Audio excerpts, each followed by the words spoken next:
Bruce, do you have a top-notch presentation ready for us? I certainly hope so. Okay. Actually have a PowerPoint, which I didn't think I was going to be able to get to, but thanks to Natasha and Julia in our office, I have a PowerPoint.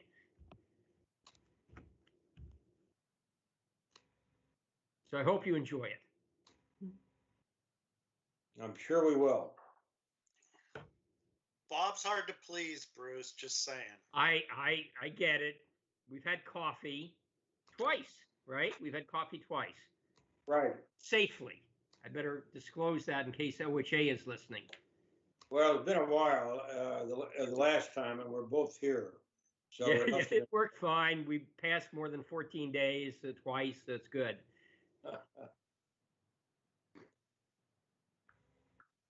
Hey, Chris, be sure you don't touch that thing in the lower right-hand corner of the screen. Okay. Yeah, I almost did on the traffic safety the other night and was sweating it. I thought I had, but I didn't get bounced. So. And good.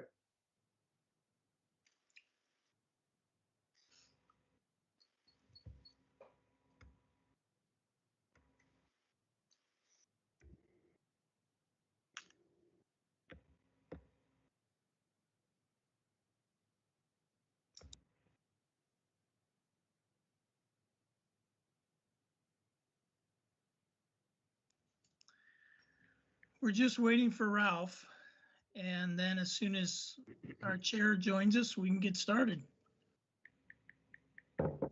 I spoke to him earlier today, so I know he knows there's a meeting. Oh yeah, he knows. I was just talking to him.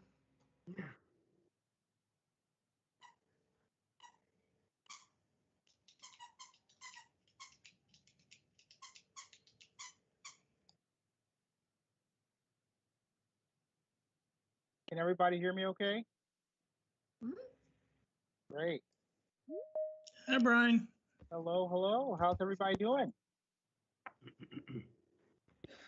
Good. All right, Ralph joined us. Ah, finally. The computer's slow like me.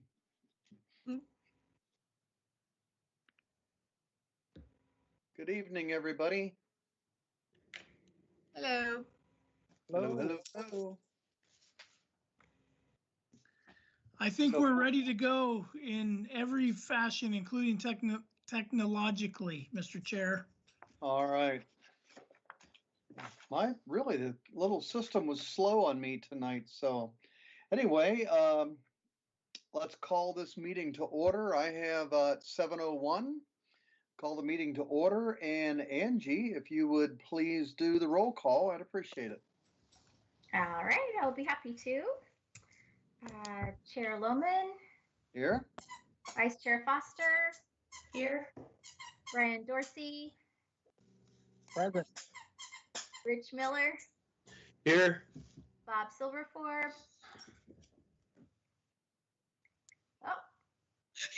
He was here. He was here. Uh-oh, technical difficulties. Mike Smith. Here. Megan Thornton is absent tonight. Chris West. Here. And Lori Zwingli. Here. All right, great. Well, hopefully we'll get him back on here shortly. Okay. Laurie is texting me to tell me I'm late. So, Boy, that was several minutes ago. Your technology is. if I don't answer it, it comes back again. That's the nice thing about iPhones. Okay. Approval of the minutes. Bob is not here presently to bring us up to speed on the last minutes, but is there anybody else out there that would like to comment? Any additions, corrections, deletions? Don't all speak at the same time. Pending Bob's comments, I move that they be approved as presented. Okay. We have a motion to approve. Is there a second? Mike, seconds? Any further conversation? All those in favor of approving, say aye. Aye. Aye. Same sign as opposed. Okay, they've passed. Angie, we worked that out this last month quite well. Let's do that again. All right, sounds good. Okay. Board member announcements. Let's go backwards and start with Laurie. The Sherwood Police Foundation brought in or caused Fat Milo's to bring in a luncheon for the officers this week, and the foundation was able to provide presents for the officers' children. And my understanding is that it went over really well. Chief might have something more to say about it, but we enjoyed doing it, and we always like to see the kids open their presents. This year we didn't get to do that, obviously, but if there's any feedback, Chief, we'd love to hear it. Other than food was great, but other than that, no feedback. So it's just obviously disappointing that we couldn't get together like normal and have our normal holiday luncheon, but that's the way it goes. So still very appreciative of the work of the foundation. Well, we appreciate you. Yes, we do. Is that it, Laurie? That's it. Okay. Chris West. I wanted to mention that one of the department's volunteers is in the hospital with COVID. Kim Stout, and I know her daughter and her grandson really, really well and have gotten to know her over the years, and would just ask everybody to keep her in your prayers. I know that people have joined together to do their normal Christmas stuff for the officers to fill her gap, but she's been in for over 2 weeks, but she is improving. So thoughts and prayers to Kim. Chief, you care to comment at all, or?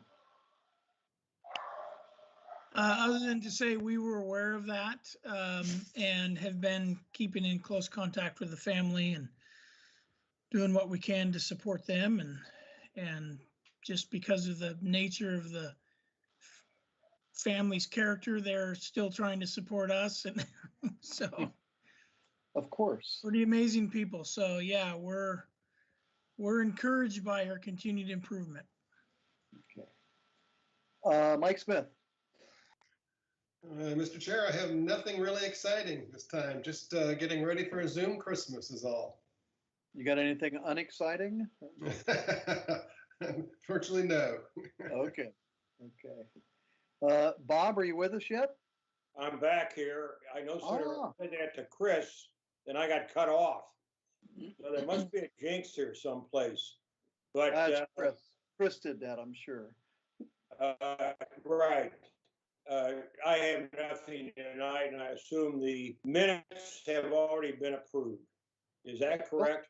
Well, they have, Bob, but Well, Chris, that's good, right? that motion, leaving it open for any comments that you might have. No, I'm glad somebody else took the reins here and said something.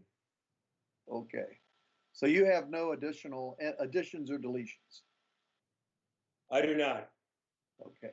So do you have anything for the good of the order? I do not. Okay.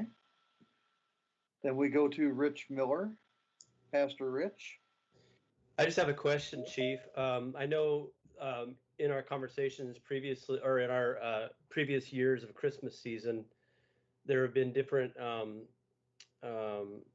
responses from the police officers to people as they pull them over to give them a ticket of love, with giving them gift cards or something.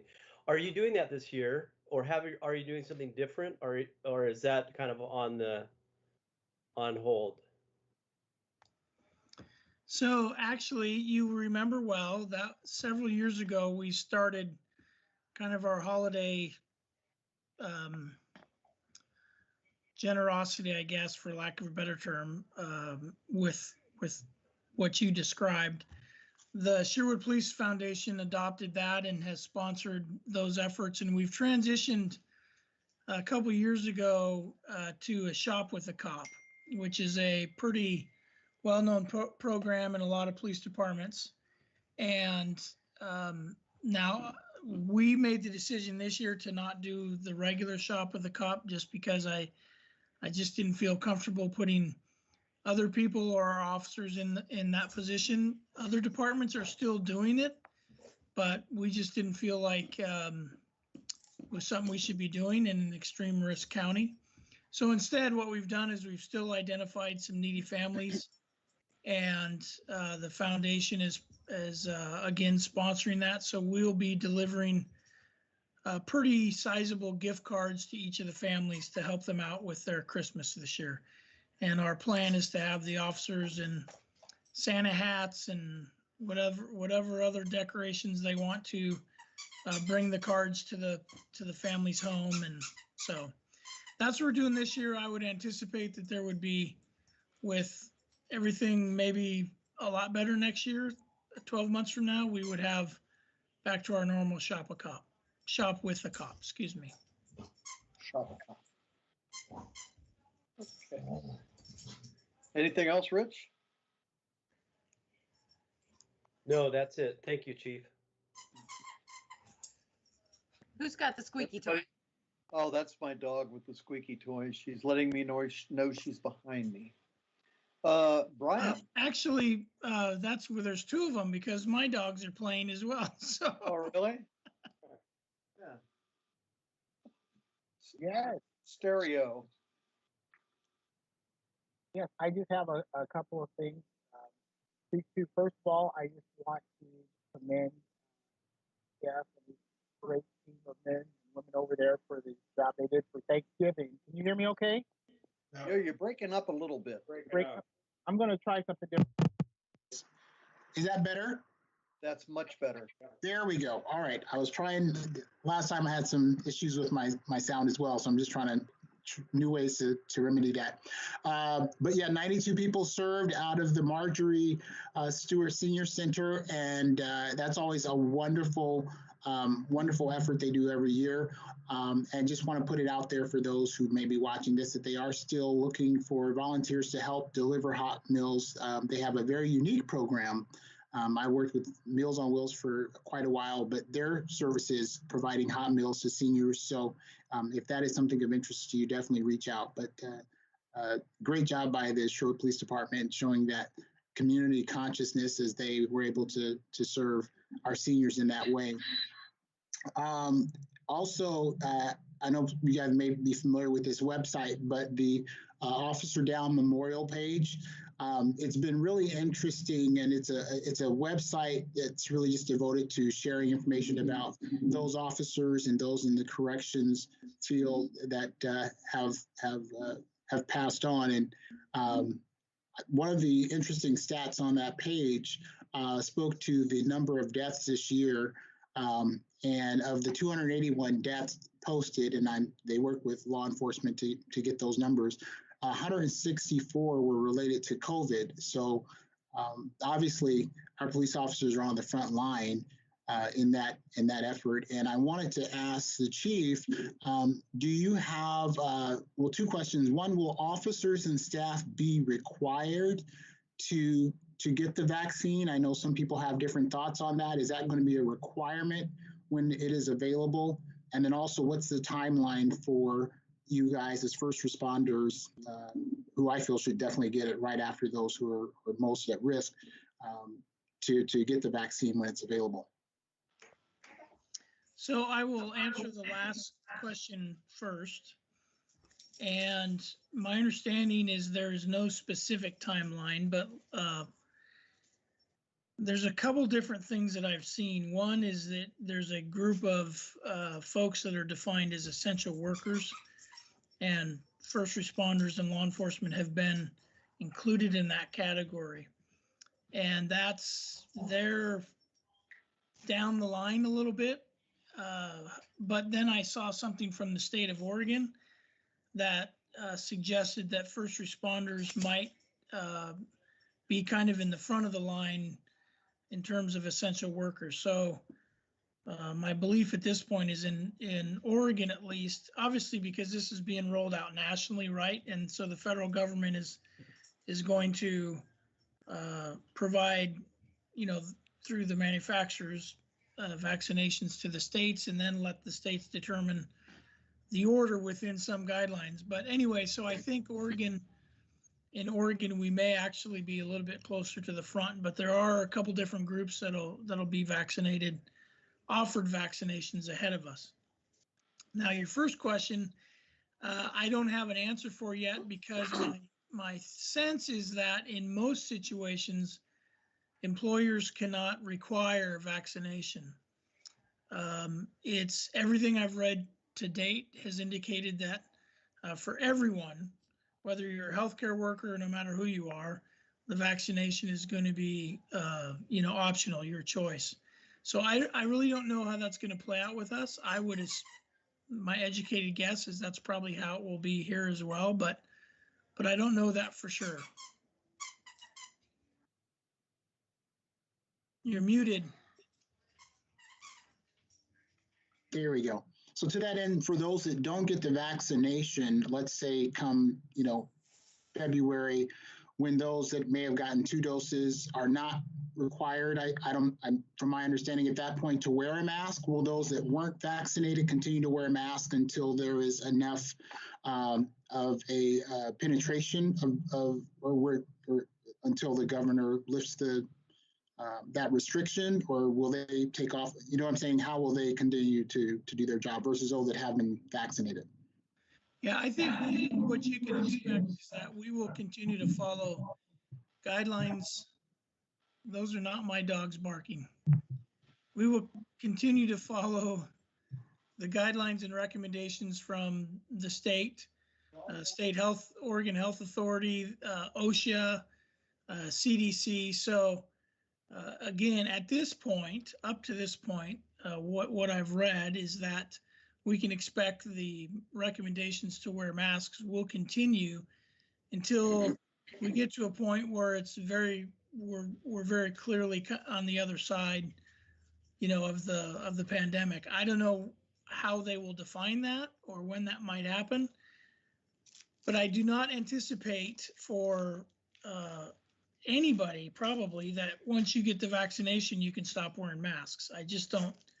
I don't expect that that's going to happen. And I certainly would, at this point, don't believe that that's the position we would take with our police officers. They will continue to be in positions where they are potentially exposed to the virus, and why tempt fate, right? I think even though the tests are very encouraging, and the availability of vaccine is very encouraging, we've got a ways to go till we're out of the woods, and I just don't want to risk the health of or the safety of one of our officers on what one may consider false security. So I would anticipate you would continue to see masks, certainly from on our folks, as well as I think the general public, for quite a while. I just weigh in on whether an employer can employees to take the vaccine. I get a lot of HR material, even though I've been retired for a number of years, and probably every employer in the country is asking that exact, and there's no set answer on it. Basically, I think you can boil it down that it really depends on the job that someone has and their exposure to the general public.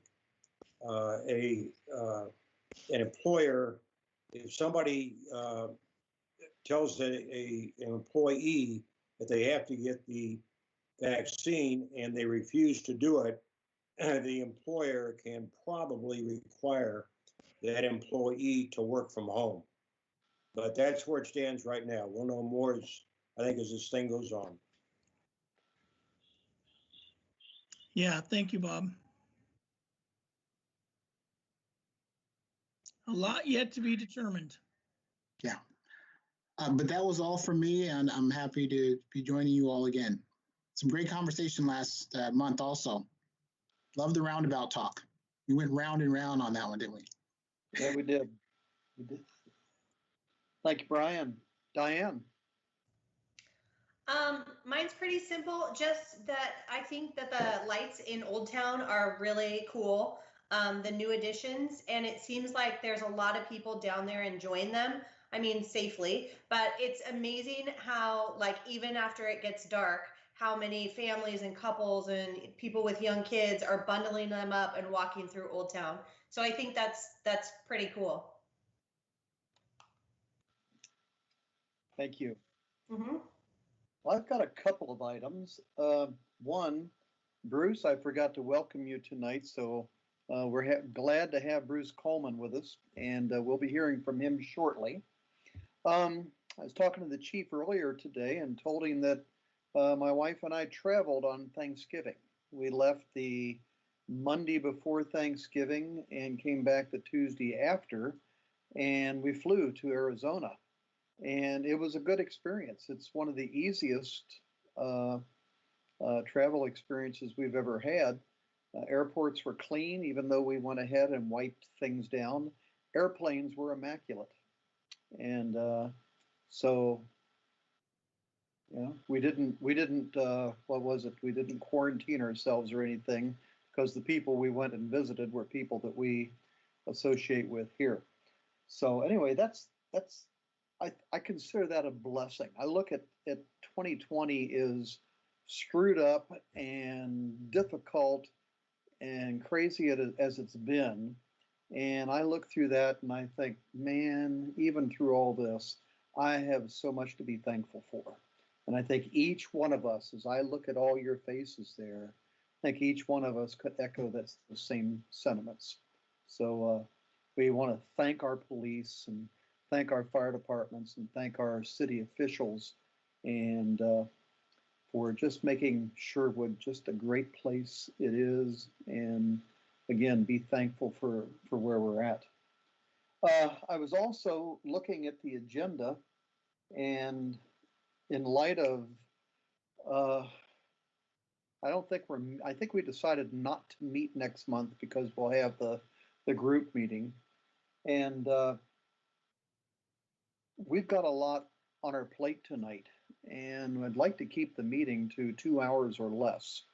And Bruce, I'm going to pick on you. Bruce is an unknown. We don't know how much Bruce is going to share with us. So I'm wondering, just thinking through this, if it would be appropriate to take either, we have the we have the police policy review, Chapter 309 and Chapter 310. I'll yield to the chief on this if he'd like to weigh in, but we could either table one or both of those. And these are my thoughts. If we're in agreement, I'll just take a poll here, and if we're in agreement, or put a motion out there or whatever. Chief, you might tell us how long it might take us to go through those two chapters. Yeah, so couple things just to add to your comments.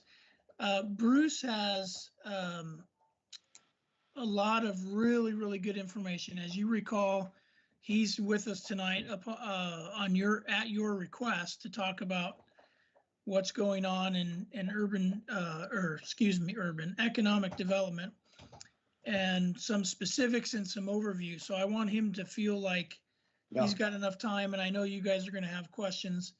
We need to get the SWOT report done tonight because that needs to be done in January. So it's going to look different. That process needs to look different this year than it did in the past, with a couple of folks working on it and bringing it back and so on. It just kind of snuck up on us. And regarding next month's meeting, there still has not been a date set for whether there's going to be any kind of joint meeting with council to go over those or not. So you may, in fact, be able to have a regular meeting in January.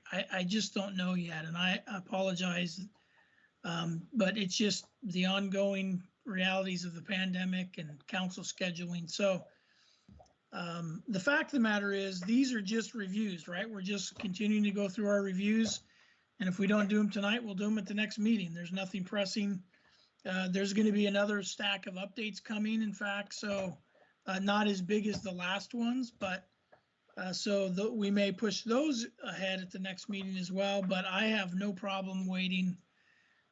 You can read the policies, you all have them, they're online, so from my perspective, there's no reason to try to cram those in. We can do them another time. I think the other two items are more important than that. So Yep. That's my 2 cents. Okay. So what say you, board? I'm looking at you first, Bob. Any objection with moving the police policy reviews out a month? Not at all, Ralph.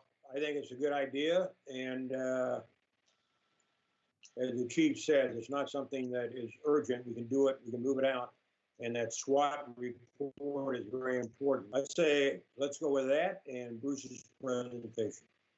Okay. Chris? Lori? Diane? Agreed. Ryan? Agreed.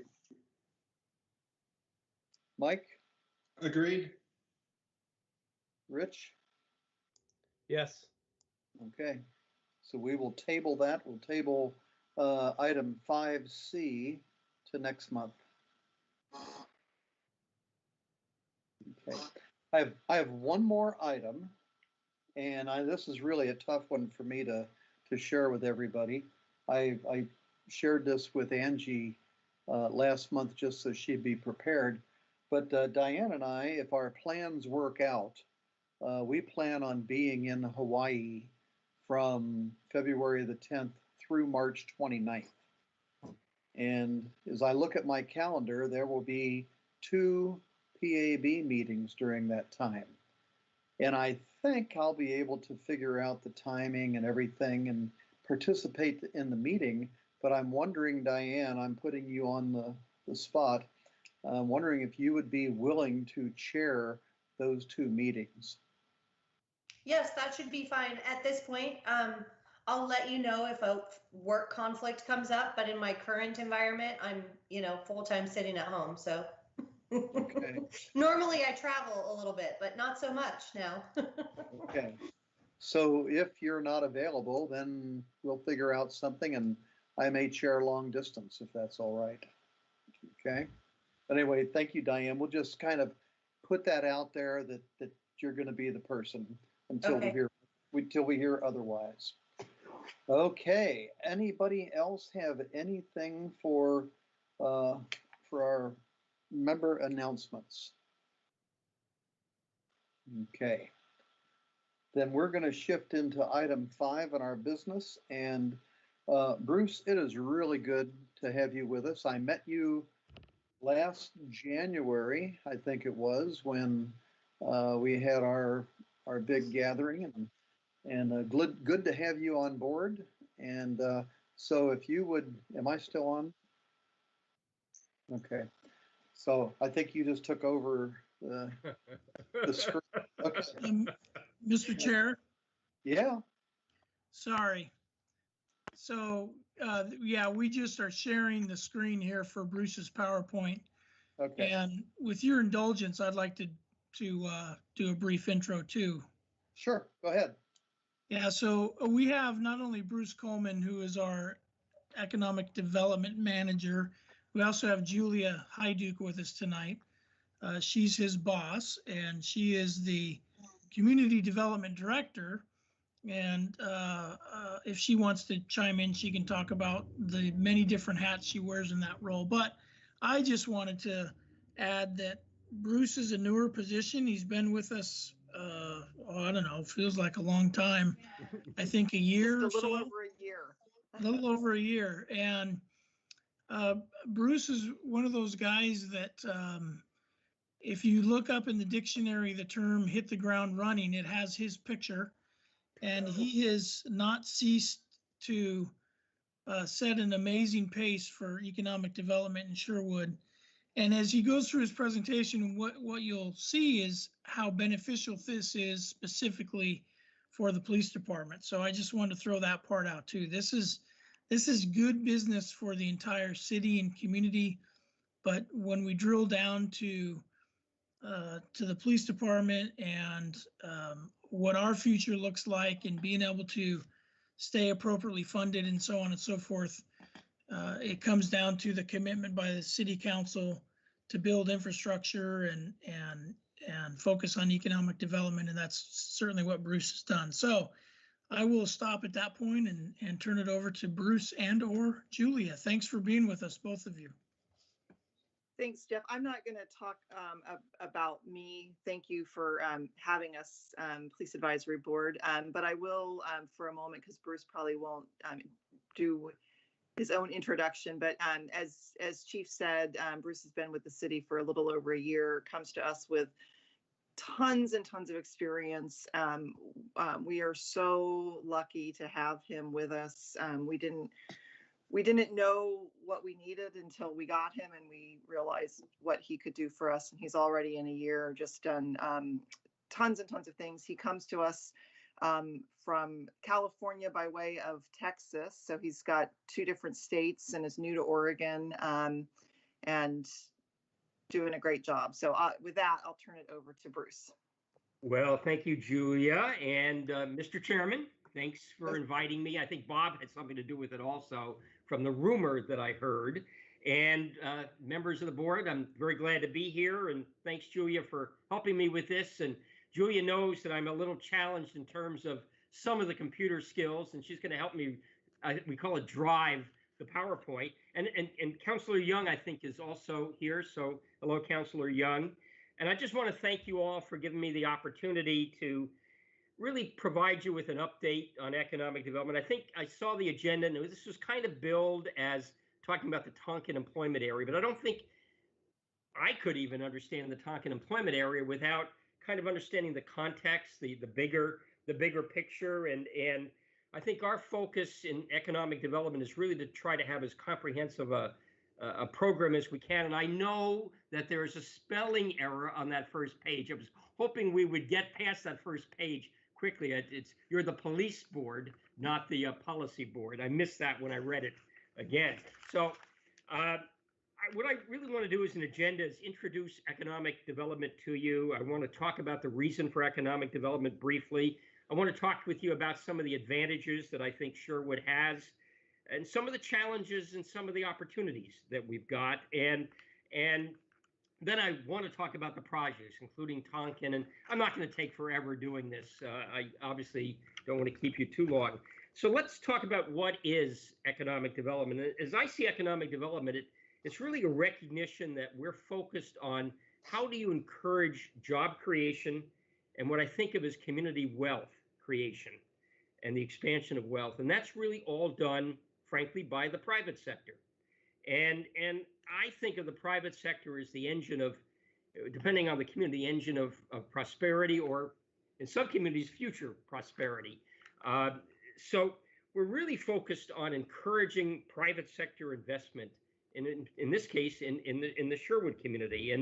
And how do we do it? We really look at, or I look at, what are the sort of the competitive advantages and opportunities that we have, and then go out and look for opportunities to connect with suitable kinds of developments and suitable kinds of companies to consider Sherwood, and really facilitating that, connecting people.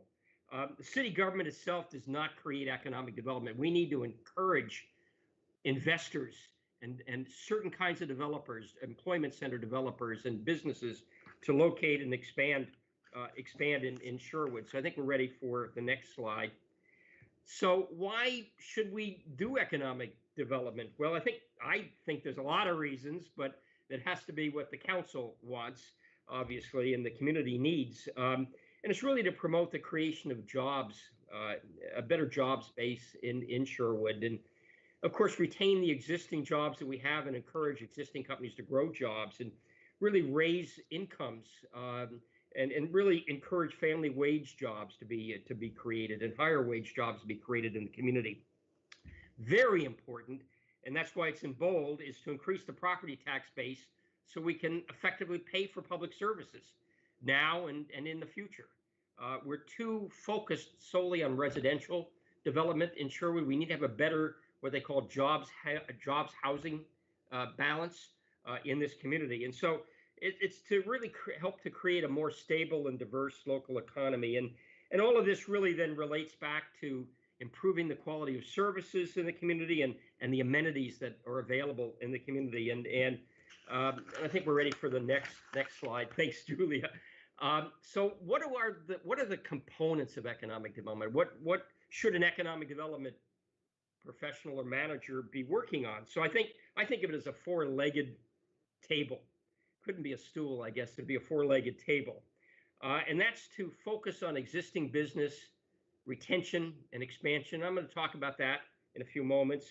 Business attraction and recruitment. I'll talk about that. Later on, I'm going to talk a little bit, we're probably going to be out of time by then, on business creation and entrepreneurship development, which is often called the entrepreneurial ecosystem.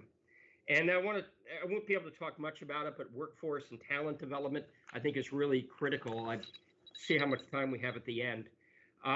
Going to the next slide, I always think it's important to look at the advantages of a community. I've been here a little over a year, and I can see a tremendous amount of advantages. And I think one of the key advantages in this community is its trained and skilled workforce, which is really the talent. And that's really critical for businesses that are looking here. I keep hearing from businesses that that's the key factor that they're looking for, whether they're looking in South Carolina or Texas or California, where I think they're starting to lose some of their talent, or here. Talent always seems to be the #1 issue for businesses. And Sherwood is experiencing growth. I know that's a sensitive matter sometimes, but we're experiencing growth, and that means we're building our talent pool in terms of the kind of community that we are. We're attractive to mid-career workers. We're seeing over the next 20 years more 55 to 70, and I think I'm on the lower, no, I guess I'm not really on the lower level of that right now, but the 55 to 70 age population, and that's really a very skilled workforce and skilled population that can help mentor other businesses as well as create their own businesses. And we have a larger share of residents who are 20 years of age or under 20 years of age than the Portland region and the state. And that says this is our future talent that we hope to grow in this community. So going on to the next slide. And also, again, talking about the people, because the people are really what creates this community and the skill base in this community. We've got good median family incomes above Washington County, which has a pretty good income in itself, certainly above the Portland region and above the state. And we've got many households, about, I think I said 40% from our numbers, earn more than $100,000 a year. This is clearly a professional community, an upper middle class professional community. Our educational attainment shows that also, with a larger share of BAs and graduate and professional school degrees than Washington County, which is no slouch in this, and the Portland region, and also the state as a whole. So going on to the next slide. Our location is a tremendous advantage. When I first got here, people said, well, we're so far from Portland. Well, maybe I'm a little bit jaded because I lived in a suburb of Dallas, which was 20 miles from downtown Dallas. That was far from downtown Dallas. I lived in a suburb of Los Angeles, worked at economic development, which was 70 miles from downtown Los Angeles. That's an outer suburb in Southern California because of the way people commute. And so we're, 12, 13 miles from the core of the region. And, oh, I'm sorry. I thought I turned off my phone. Excuse me. It's my wife, and I'll have to apologize later. Excuse me. She knows I'm doing this. Okay, so that won't happen again. I'll have to apologize when I get home. So we're, I think, in a very key location. We're in what's known as the Southwest Corridor of Greater Portland, which is really where a lot of the growth is trending because it's along the I-5 corridor. So we've got good proximity from my perspective to I-5.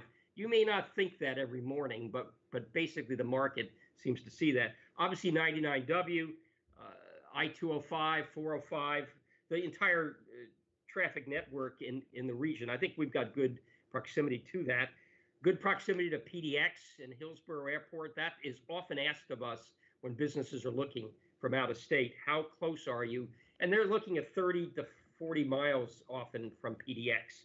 I think the fact that we're in Washington County is a very positive thing. It's the second most populated county, has a very good reputation for businesses.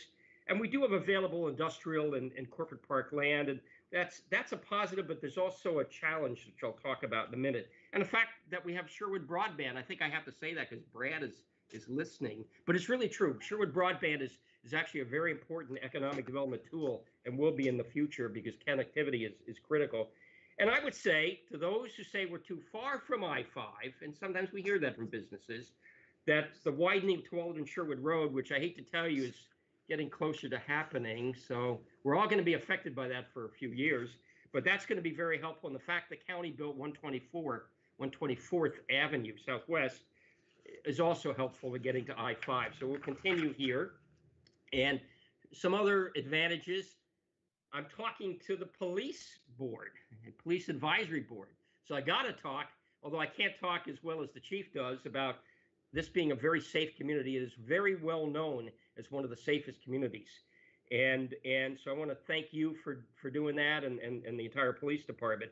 And of course, the well-regarded Sherwood School District is really critical. That attracts talent to this community, employees and companies. And I always talk about the access to colleges and universities because I think that's really important to bring up. Really important is the small town environment here. And I've heard it said, I'm trying to remember the phrase, but keep Sherwood Sherwood or something to that effect. I think I'm saying it not exactly correctly. But this is a small town. It's going to keep its small town environment no matter what we do in terms of economic development in this community. And that's really a critical value. And also this very strong sense of place. I think that becomes very attractive. We had a German aerospace company looking here. They decided to go to Seattle, but we were being considered as a finalist. And they looked around Sherwood and they thought this is really a very charming community. And I think that'll continue in the future. I think that our quality of life is exceptional. Coming from a very flat place like Texas or a very crowded place like Southern California, I think the quality of life is I've never seen this kind of quality of life before. The town center, the old town, the parks, the trails, the Center for the Arts, etc., are all really critical for us. And I'm going to say affordable housing, that's a relative concept compared to the rest of the West Coast. And I always think very, very important is the fact that we are Portland's gateway to the Oregon wine country. And I think that is something that we need to take more advantage of in the future, and we will.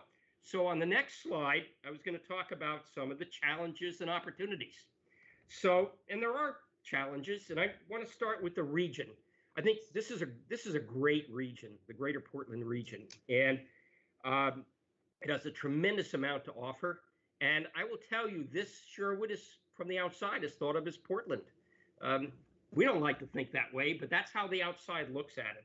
So of concern is the fact that Portland, the city of Portland, is too much in the news. It's in the news in the UK. It's in the news nationally in the New York Times on the front page, the Washington Post, and it's in the news in a very negative manner. And that actually is affecting business recruitment to this area to some extent. I hear from some developers that they're concerned about coming to Sherwood because it's Portland. And you just have to explain to them it's 4 blocks and down, maybe it's 5 blocks in downtown Portland. And they really know that, but it is a challenge. And the fact that we don't have, from a technology growth point of view, the region doesn't have a tier 1 research university the way our peers do in Denver, Boulder, or Austin with the University of Texas. I think that's something that has to be worked on in the Greater Portland area. But otherwise, it's a more affordable region. It's an attractive region. It's known as a very, very, very suitable place for business growth. And it's a place where I think Bay Area companies over time will consider locating some of their operations. And Sherwood wants to get to be known for that. In Sherwood itself, I think we have a great need for more shovel-ready corporate park sites. There is a great need for that. And the challenge that we just heard about a few moments ago is infrastructure funding. It is very difficult to find funding for infrastructure. We're working on it, and I'll talk about that in a minute. I think the lack of direct access from Sherwood, easy access, perception-wise, to I-5 is a factor, and I think it's why you see technology companies in Wilsonville, and you don't see as many here. That'll change over time. But I think it's something that we just have to recognize. Oregon has very, very few business incentives. It is not competitive in the incentive world as the peers in Salt Lake City, peer regions in Salt Lake City, Colorado, Denver, Phoenix,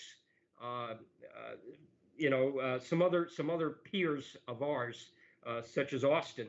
We don't compete well from incentive point of view in the entire state of Oregon.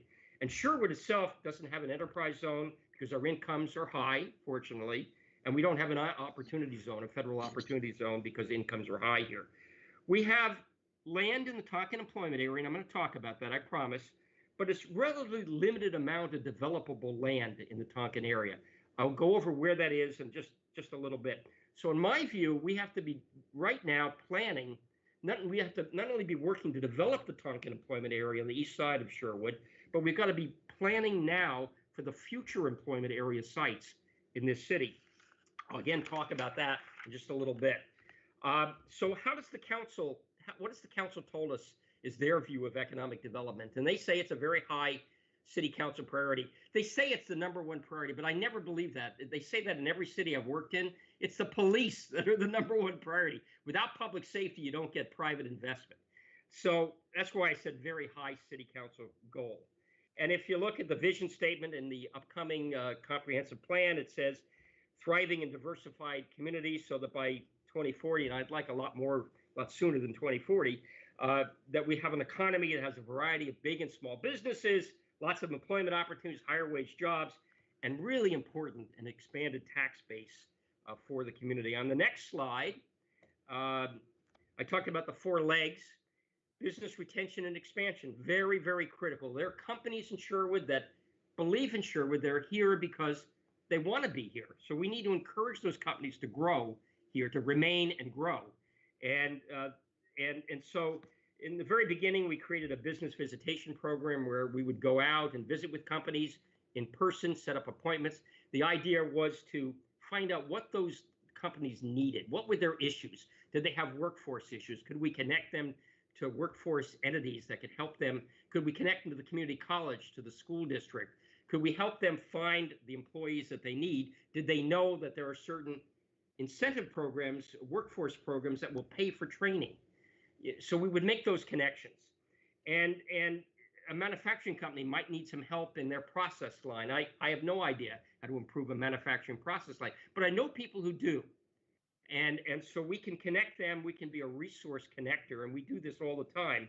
So if a company wants to grow their business and they want to export, we know people who can help guide them on how to grow their exports. And we could set up those meetings. We've done that many times. Does a company need help with permitting? Well, I'm in the department that does permitting, and we're all partners in the process. So I sit next to the planners, the building inspector, building official, the city engineer, all under Julia's guidance. And we figure out, there's always issues, but we figure out how to improve getting somebody's permits. And I call that a business ombudsman kind of role. And it's really a team effort. So then there's businesses that are looking for sites. So we're going to help them find sites. We're going to go out and contact the brokers on behalf of companies. Is this particular site available? If it is, do you mind if I provide that information to the company on a confidential basis? We do that all the time. We're now doing educational programs. The city and the Chamber of Commerce have a partnership in doing that. And then because of COVID, we've provided a tremendous amount of grants to existing businesses in the community. I think it's something in the range of $600,000 since April in federal money that we're either provided or we're working on providing. The next slide. So business attractions, the other leg. What kinds of companies would we like to see in Sherwood? Well, we obviously have to have companies that are reasonable for the Portland region. So we look at what might work, what does work in the Portland region, and there's every reason to believe that technology companies could and will locate in Sherwood. Advanced manufacturing and light manufacturing. We're talking about clean manufacturing and technology-based manufacturing, clean tech. Professional business services, food and beverage production is a very big opportunity in the whole greater Portland area, and it's one here. We're just down the street from, I always forget the name, Pacific Foods. as an example. Software and media, that generally is going to the central east side of Portland, but as those companies grow, I don't think they're going to always be able to remain in the city of Portland. Outdoor and athletic wear is a big industry in this region. Health-related businesses make a lot of sense at Sherwood. What's called FDI, which is foreign direct investment, international companies are very welcome here, and we've certainly talked to international companies that are looking in the region.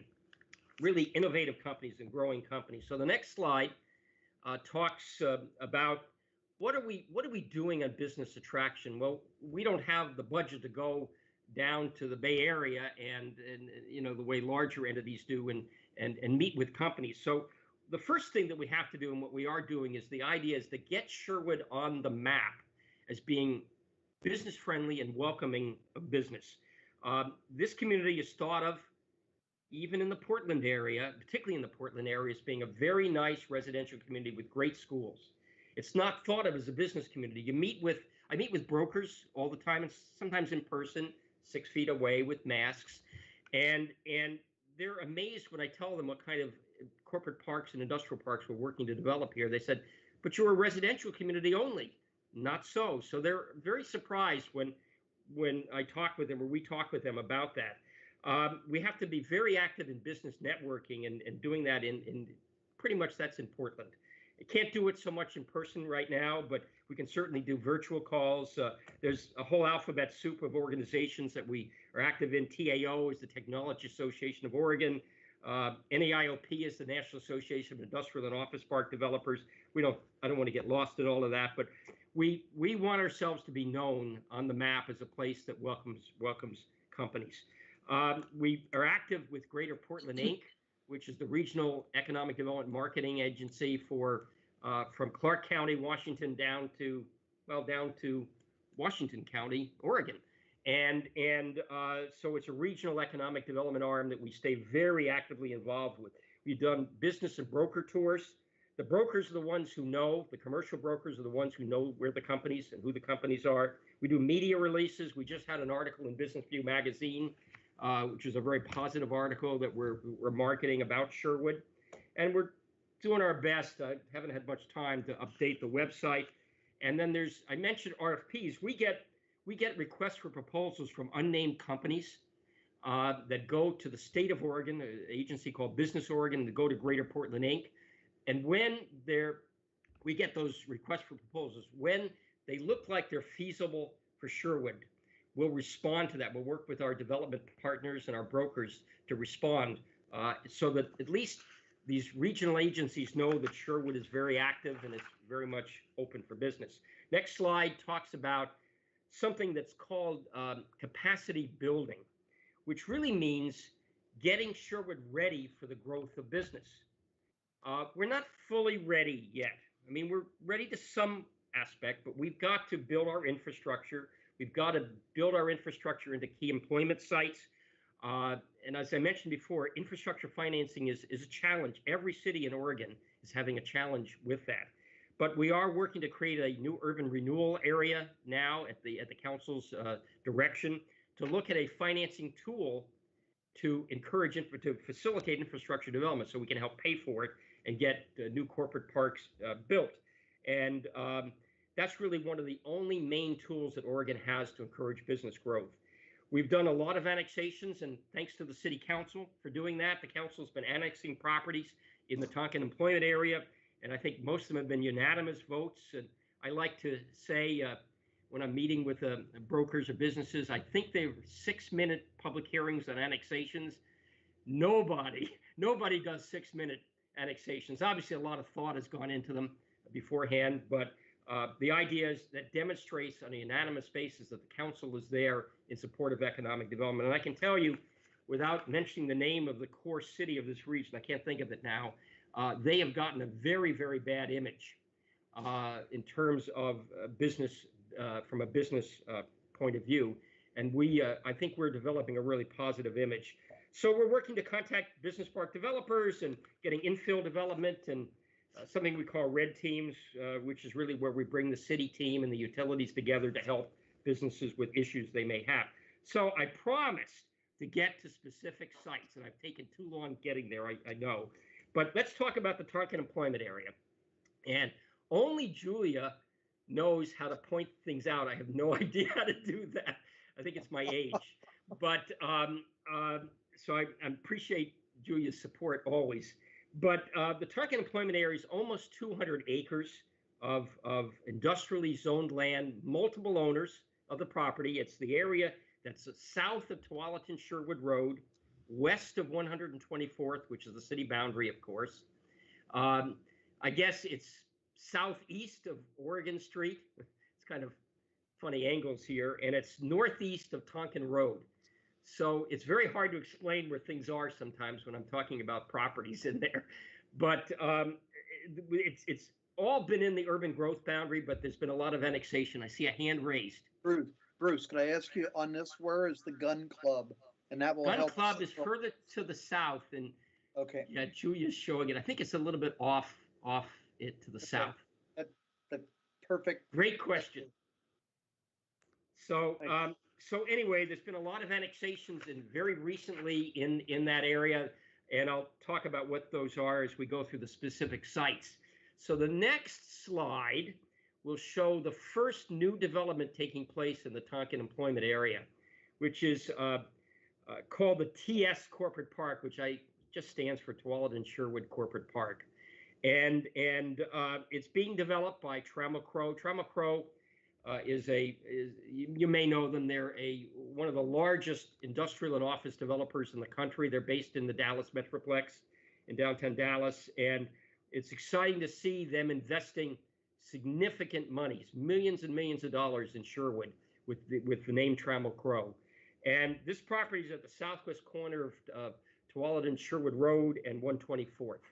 So as you're driving past there, I'm sure see a tremendous amount of grading taking place, all permitted, all going on as the first step in building a new corporate park on that property. It's 47 acres, which is a lot of land in Greater Portland for employment. This is not like Texas where you have 1,000 acres. I'm exaggerating a little bit, but 47 acres is really a good site. It's a strong site in Sherwood. And this was annexed into the city. This is, I think, the one that I seem to remember was a 6-minute hearing, unanimous vote by the city council several months ago. I've forgotten when now. But they're building 5 new industrial buildings, total of 535,000 square feet. It is a spec development. So here is a big, major Dallas-based developer with Los Angeles capital that's coming in and building a speculative development without any end user companies at this stage. That tells you something about the industrial market in this area. And I said massive grading is underway, and we expect the delivery of the products, the buildings, will be by the fourth quarter of 21. It's really moving forward quickly. So going to the next slide, in the Tonquin area, we probably should show maybe Trammell Crow here. I'm pointing. It doesn't make any good when I point. Sorry, Julia. That's Trammell Crow right on the south side of Tualatin Sherwood at 124th. Now we're going to look at the Oregon Street property. Can I ask which another question? Yes. Sorry. Okay. Trammell Crow, you mentioned Dallas. Is that by any chance someone familiar to you that you've done work with before? I do know. I didn't know the Portland folks. This is the Portland office, but I know Trammell Crow. When I was in Dallas, I tried to get Trammell Crow to build a project in the city that I was in. I had to settle for a Houston developer, not a Dallas developer. But yeah, I know Trammell Crow. This is a known entity to you. This is a very, very well-known, respected entity. It has done a lot of development in Greater Portland and all over major markets in the United States. So another developer, Harsh Investments, is a Portland-based developer that builds business parks in Orange County. I think they're in Phoenix. They're certainly in Las Vegas, which is a good industrial market. They're in Sacramento. They're, I think, in the Inland Empire of Southern California. They're in a lot of places. They are very, very interested in developing in Sherwood. So they're going through a very extensive due diligence of, let's call it a 40-acre site. On the east side, I know it doesn't seem like the east side. The east side of Oregon Street, Maybe it's the south side. These directions are hard. I think that property is expandable to 60 acres because there's some property immediately to the south that the property owner, because it's not Harsh yet, but it's the property owner is acquiring. And so they're looking, if they were only able to develop the 40 acres, they're looking at 600,000 square feet of industrial product. If they can grow into the 60 acres, they're looking at slightly less than 1 million square feet. That's not one building. That's multiple buildings, 6 buildings. And they have a very different product type than Trammell Crow.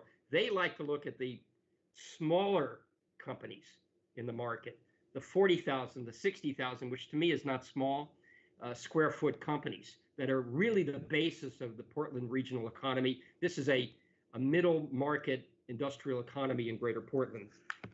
That site was annexed some time ago into the city, and they're in what's called a pre-application stage. The issue that we're working on with them extensively with Harsh Investments, and that's the Schnitzer family, by the way, that's Harsh Investments.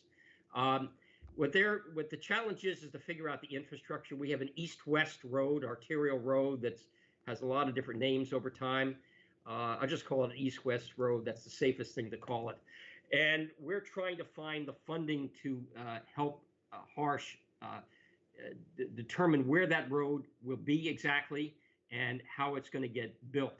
I'm just going over generalities on that right now, but I've talked to them today. They're very excited about moving forward in Sherwood.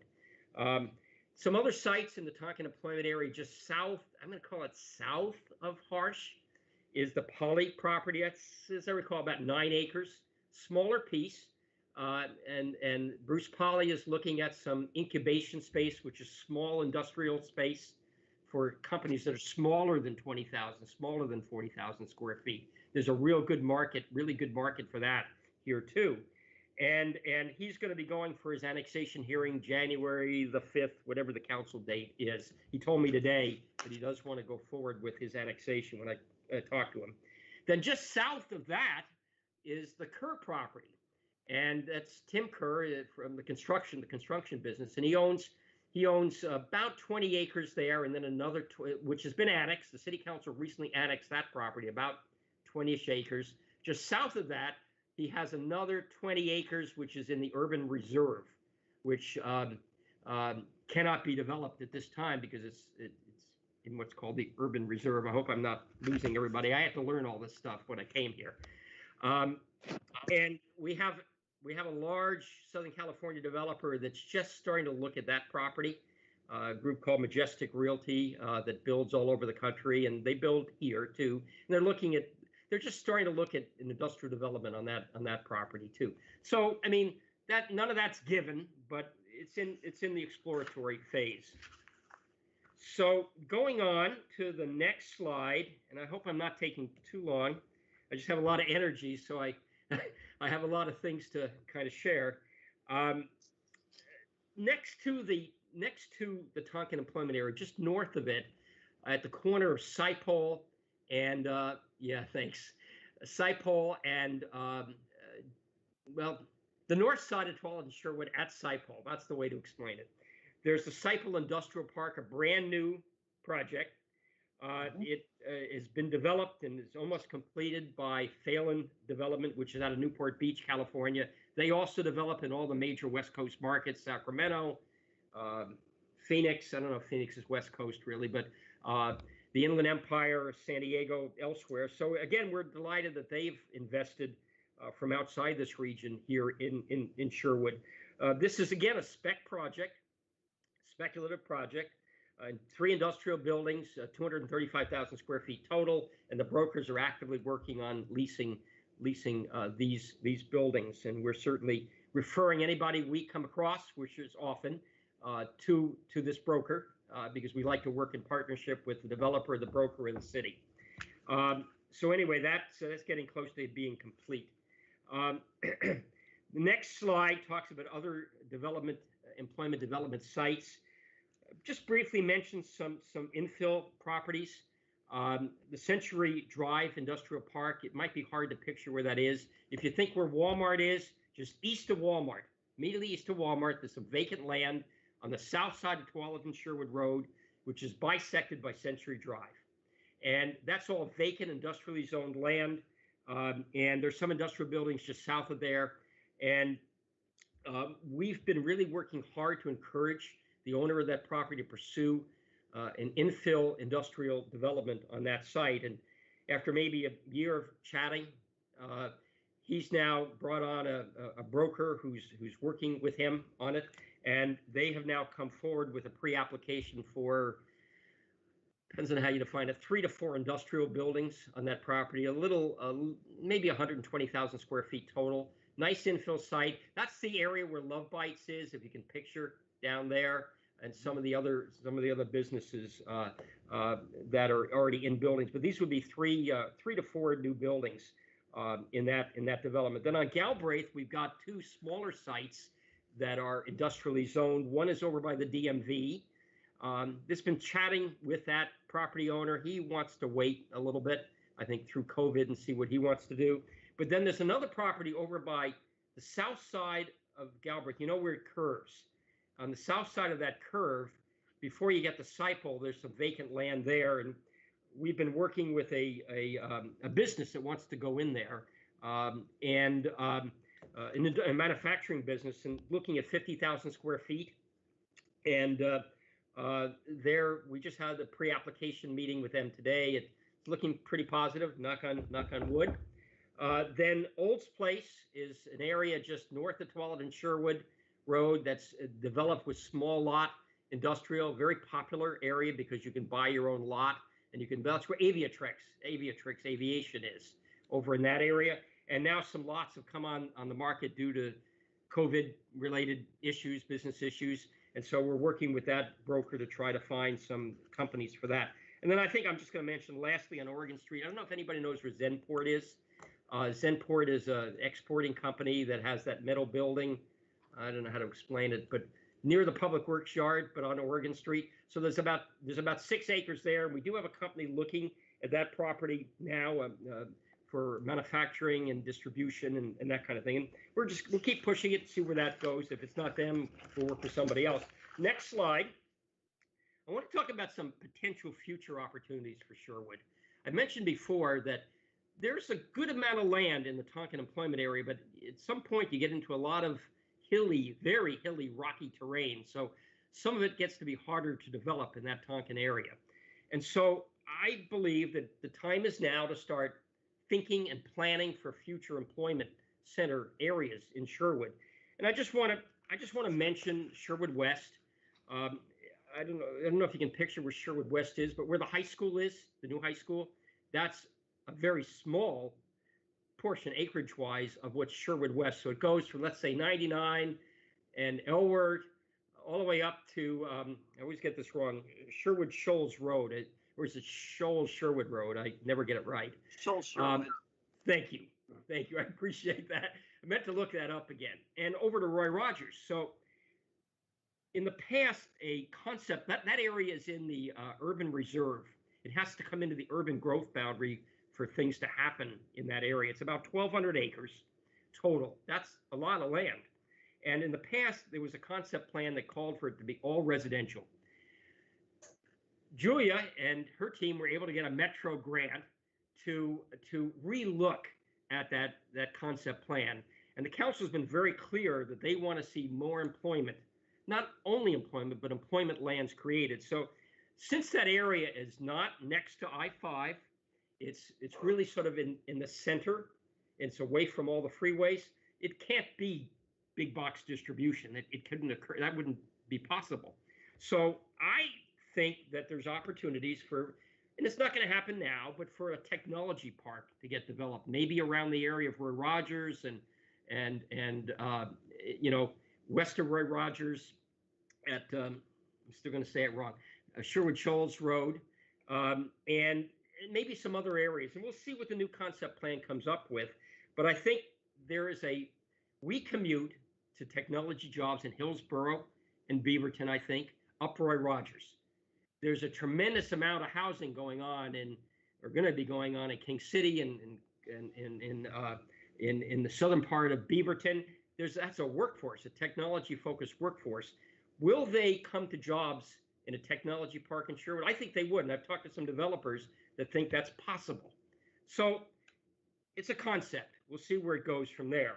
And there could also be some wine country and hospitality and healthcare opportunities developed in Sherwood West. Sherwood North, that's another concept plan. Sherwood North is the area that's in the urban reserve, again, just north of, it's along 99. It straddles both sides of 99, just north of Home Depot, if you can picture it. And it's outside the city limits. It's not in our urban growth boundary. It's in the urban reserve. So we started talking to a group called Deacon Development, maybe 9 months ago. They expressed an interest in looking at more opportunities in Sherwood. They built the shopping center that has the Mud Bay in it, and it has the Starbucks and On Point. And so we asked them if they'd be interested in looking at other opportunities because they know Sherwood. And they said, yeah. So we did a tour, and that was a physical tour because you could do it before COVID. And I tried taking them down to different areas on the south side of 99. No, we're not interested in that.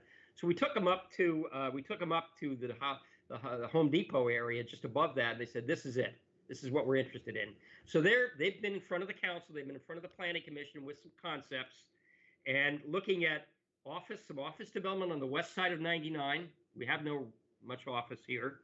And some larger retail components on the east side of 99. It's to be seen. There's a lot of steps. Metro has to approve it. The council has to approve it, a lot of things. There's also infill parcels on 99 that could be good for hotel development over time and some restaurant development. I believe there's a market for more hotel development. Now, you wouldn't think so right now. I mean, the occupancy rates are very low at the Hampton Inn, as you would expect, as they are everywhere. But we're getting inquiries we just had an inquiry the other day from a Seattle Bellevue hotel developer. And so we're trying to look at some opportunities because COVID's going to come to an end, and there's going to be, I think, a boom. The Federal Reserve, I think there's going to be a boom coming, pent-in demand. Old Town Sherwood is I think a gem. I fell in love with Old Town Sherwood when I came for the interview, and I think that there's a fair amount of mixed use opportunities where it could be work live, it could be more restaurants. It's not been well recognized yet in the market, but I think there's a lot of Main Street, what they call placemaking opportunities, and we're certainly talking to developers to encourage them to at least look here in our old town. Food and beverage destinations, I think, makes sense. It's very hard to do straight retail in a town center these days, but food and beverage, I think, make a lot of sense. And then the whole wine country connection. I worked for a city called Murrieta in the Temecula Valley for 10 years as economic development director. That was in the Temecula wine country of Southern California.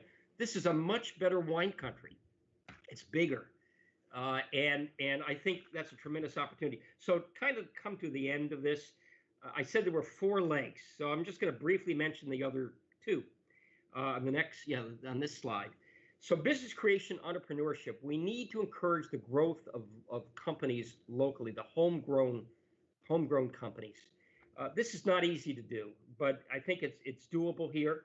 And it's really trying to create what again, I mentioned is the entrepreneurial ecosystem, which is the resources that are out there to encourage the growth of small businesses. So we've been working closely in partnership, the city and the Sherwood Chamber, which is a fabulous chamber. They're looking at a co-working center in their building, and where you have people coming out of their homes and working part-time in a shared space. Now, you can't do this too much in COVID, but that's going to end too. So I think there are going to be opportunities for that. We've gotten very close with the Washington County Venture Catalyst.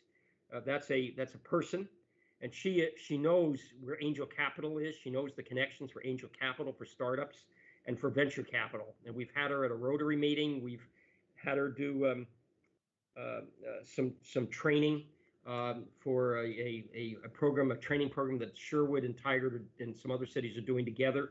So I think that's a great opportunity. Also, companies come out of universities.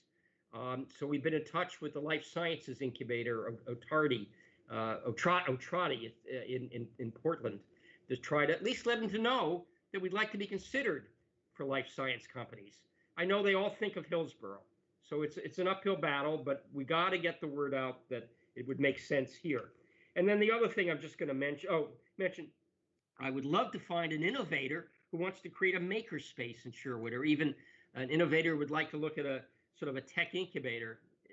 You know, we've done that in other cities that I've worked in, but things to be thought about and maybe considered over time. And then I'm not going to really get to talk about workforce and talent too much. But that means really trying to forge the relationship with the school district on STEM, forge it on how do we get our K-12 students ready for the careers of the future, working with the community colleges. It's a lot of components of it. So anyway, I didn't mean to talk so much. I'm sorry. But this is me. This is how you find me. I can be found. I want to be found, and love to chat about how we can help anybody who's interested in help or wants more information. I'm here to answer questions, or as many as I can. Yes, sir. Okay. First, Bruce, thank you very much. Obviously, you are excited, and that makes me excited. I'm wondering if it would be possible for you to get a copy of your slides to the chief or to Angie, and they could download them to us so we could, kind of digest this information a little more slowly. Sorry. Okay? No, that's okay. This is really exciting stuff. And then back on your regional issues, okay, where you had your lack of tier 1 research. I want to challenge you on that. Good. Okay. We have Dornbecker Children's Hospital, and we have OHSU, and I'm on the board for the Kiwanis Dornbecker Children's Cancer Program, and we are close to solving children's leukemia. And that comes out of the research. We fund 3 research doctors a year, every year. And that's what we're out. When we stick our hands out for Kiwanis, that's what we're doing, as we're funding that, and we are solving children's cancer. When I was a kid, my peers, if one of their parents would have gotten the news that they had leukemia, the doctors would tell the parents to just order the box because it's just a matter of time. That same child today has a 92 to 94% chance of not only surviving childhood leukemia, but seeing their own grandchildren. And so we have a lot of research that's going on up on the hill. And I have avenues, people that I can introduce you to where you can get, okay? And you're going to send me those slides, and I'm going to be able to know how to contact you. But I would love to put you in touch with some people that will give you that data so that you've got it and you can send that out to. I would love that. I would love. Yes. It's great networking. I will say that when I talk about a tier 1, I'm talking not that we don't have research here. We do have research. OHSU is an amazing place too, and I've been in touch with them, and even the the Oregon Institute of Technology, which has a smaller presence in Wilson. But what I was really referring to is that as we compete with Austin, Texas, as the Portland region, I'm talking about a region, competes with Austin, Texas, we don't have a University of Texas. We don't have a University of Colorado, Denver, Boulder area. That's the way the site selectors nationally look at it. Do you have that kind of institution? In fact, we talked about it recently at a regional meeting with OSU, because OSU is in Corvallis, right? And U of O, I think I'm saying it right, UO or U of O, correct me, is in Eugene, some distance away. So they know that they need more of a presence in this region. Anyway, but thank you. I would love to be connected. Yeah, I will be in touch. Thank you. I have a quick question, if it's okay. So it sounds like you're still really getting a lot of excitement from industrial and manufacturing employers, or at least to build that space, which is exciting. Because so I work in more of a commercial business, and commercial real estate on the flip side is really going down, and a lot of us probably even aren't going to return to office. So it's really exciting to hear that you're working with the industrial space and the manufacturing space, because I think that, will weather the storm. And those are people probably who are going to continue to be on site in the future. So that's really good to hear. I appreciate that comment, because I try to listen to what the real estate, the commercial real estate industry is saying, the Cushman and Wakefields and others that do this work. And what they say is really the most promising commercial real estate is the industrial. And in this region, from what I've learned, you can't build enough industrial. There's not enough employment sites on the Oregon side of Greater Portland. There's sites in Clark County, Ridgefield, and places like that, but there's not really enough sites, and it's harder in this region to create employment sites just because of the way land use decisions, not the city, but regional land use decisions are made. So we see a pent-up demand for industrial real estate and big capital coming into this community. And I think you're seeing it even more because of the growth of e-commerce due to COVID. I think it was growing. It was taking away from retail for a long time, but COVID really accelerated that pattern. And because we're all getting things from Amazon. And the question I ask is, how many jobs does that create? And what I'm hearing from the brokers, and we need to do more research on this, but I'm hearing that some of these e-commerce operations create more jobs than the manufacturing side, and they say it better pay. I've never seen those studies, and I'm interested in seeing, because there is going to be some e-commerce interest. So I think that's really an interesting comment that you have. Yeah, and I definitely, I work with a client actually who's in sort of development, and they actually are doing a lot of work with Amazon right now. Well, always glad to be connected as appropriate.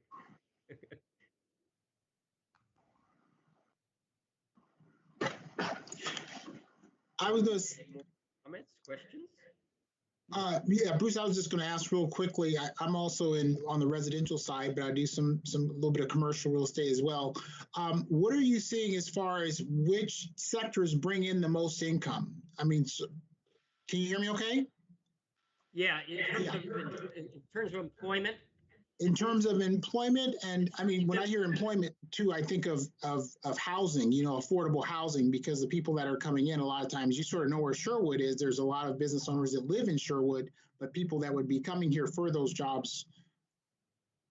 I don't know if I'm answering your question, but here's the challenge that we have is that we are exporting our people. I don't mean every day because of COVID, but we are exporting our highly skilled population every day to jobs, I'm going to say in Hillsborough or in Portland or in technology in a lot of cases. And we are importing workforce for lower wage jobs in retail. So the real challenge is to encourage the growth of higher wage jobs in Portland so that people who live here or people who want to live here can really work here also. And that's where I think it's really important to be encouraging the growth of, again, I'm calling it a technology park, more of an upscale development. I've gone out, I think it was over the Thanksgiving weekend. I finally got out and looked at the area, which is going to be the Hillsborough Technology Park. That's massive, and it's a different scale than us. But what companies are out there that could look at Sherwood if and when, not if, but when we find a developer and when Sherwood West is able to proceed, what kind of companies could that be? It could be suppliers it could be companies that work with some of the technology companies in Hillsborough. It could be companies that right now are going to Wilsonville because it's right on I-5. I think there could be higher end growth companies that could look here that would pay higher amounts. That's really what we want to encourage too. What you're going to see pretty much in Tonquin in a lot of cases is going to be industrial employment. It's going to be some e-commerce. It's probably not going to be the highest paying jobs. It's probably not going to be the technology jobs because most of that I'm not seeing right now going there. So I think we're going to have to be looking at some other areas for technology park growth too. I don't know if I've answered your question. Yes, yes, you did. Okay.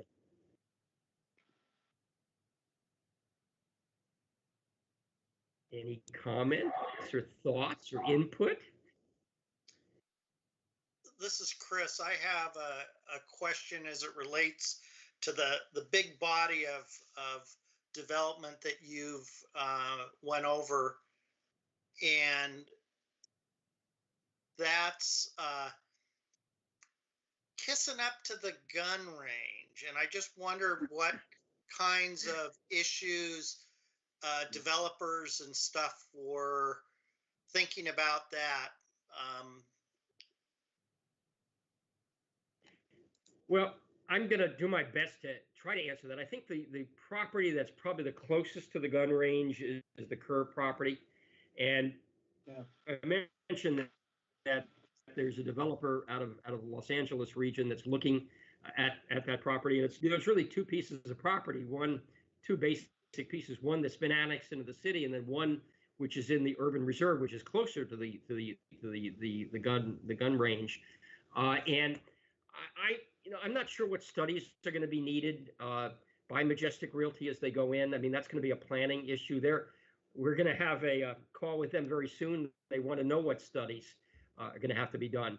But we obviously have to look at surrounding land uses. We have to see what the implications are for surrounding land uses. But I don't know if I can answer that anymore. But you're right. It's getting closer to the gun club, and the gun club is going to remain the gun club, from what I understand, probably forever, I guess. But the area that is the Tonquin employment area is really designated for employment growth. It has the zoning for it, and it's intended as an employment area. And I would add, you would think that, of all the uses that there could be there, having industrial complexes is probably a better use than obviously residential or even retail. So, I think it's probably the most compatible use with what's there. And I guess I'll also add, since I have the floor, I never like to miss an opportunity to toot Bruce's horn. As you guys saw, Bruce is very energetic, and he does about the hours of 1.5 people. He has the energy of 4 people and the knowledge of about 8 people. So Sherwood is getting a pretty good investment. Okay, maybe 6. He brings a lot of excitement and knowledge and experience, and he's made contacts and connections that I never even knew were within reason, within the realm of possible for Sherwood. So you guys we have a good asset in him. And I always want to be available to you if you have comments that you may not want to comment on, or thoughts, ideas, want to listen to your ideas. Bob, I think, probably knows that. I said we've had coffee. I grew up in New Jersey, so it was coffee. We had coffee twice, and coffee, and heard his thoughts, talked about some of the things we're trying to do here, and so I'd love doing that. I'd like to get to know people in the community even more. I'll just add to that. This is Councilor Young. That as a council, we'd been, making economic development a high priority, at least for the past 2 years. And when a year and a half ago, we had said, let's hire a limited duration economic development manager. And what we said was, we need an experienced one. Don't hire somebody that needs training from the ground up. And so when they found Bruce, we definitely hit the jackpot. So I echo everything that Julia says. He is just absolutely dynamic. You can just tell from his energy here in any meeting that he's in. I just kind of remember the first day on the job, and I ran into him in his cubicle, and he was just very energetic and excited to be working for Sherwood. So we are very excited and happy with what he's doing for the city. So thank you, Bruce. Thanks, Councilor. I think I saw a hand. Was it Brian? That's Oh, my I was hand. I was just giving you a thumbs up. Just giving you a Oh, thumbs up, good, Bruce. thumbs up. I'll definitely be reaching out to you. Okay, great. Love to Yes. do that. I'd like to really also get to know more who some of the entrepreneurs are in this community, and it's hard for me to identify them. I'll give you an example. I know I think it's the Lad Hill. I think it's the Lad Hill area. I know of a company that does work. They used to until COVID happened. They had a shed in the back of their home, someplace around Lad Hill, unincorporated area, and they make parts for galleys for the U.S. Navy in that back shed of their home, and their whole house is their office. And so, and they do it for cruise ships. So you probably can see where I'm going. They were going to build a new building in the old place industrial park. But what that tells me is that in some of these areas like Lad Hill, there's entrepreneurs. I know there are a lot of entrepreneurs in Sherwood. The question is, how do you identify them? And how do we sort of bring them in to the process and try to encourage them to build companies here? So I'm really open to ideas from you. I lived in Texas for a little while, y'all. In terms of how to make those connections, I would love to have that opportunity, and we can have safe coffee, or we can do even safer Microsoft Teams or whatever way we want to do it, to really try to make those connections. I would love to do that. So thank you. Are there any other questions for Bruce? Bruce, we want to thank you. Wow, you've really, yeah, lots of these. Kudos to you. We may even invite you back. Ah, that's good. Okay, to maybe narrow some things down to some things that we're looking at. We can do that. I hope I didn't go over too much. No. I wanted to give you the overview. Okay. Thank you. So if we have heard all that we need to hear from Bruce, we need to move on our agenda. And Bruce, if you want to stay with us, that's fine. But we're in the process of looking at a SWOT evaluation, strengths, weaknesses, opportunities, and threats for our little board in relation to the city of Sherwood and how we'll go forward. So you're welcome to stay with us, and if not, okay, thank you very, very much. Thanks, Bruce. Chief, okay, Chief, how do we want to go forward? SWOT.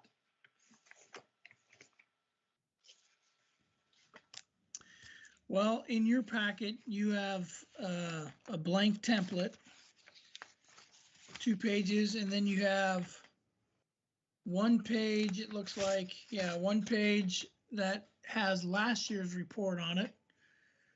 So again, it's not necessarily rocket science, but it needs to be what you all want it to be. And I think the easiest thing to do would be for you guys to kind of build this, and I will jot down everything that needs to be jotted down, and in my chicken scratch, and then we'll convert it to an actual document. And I think if you get consensus on everything that it says, then we can finalize it and have it ready to go for you. Okay. I know we'd like to keep this meeting under 2 hours, or no longer than 2 hours. We have 30 minutes. Can we do that, group? Can we focus down and, okay? Last year, if memory serves me correctly, and you have this document that was in our packet,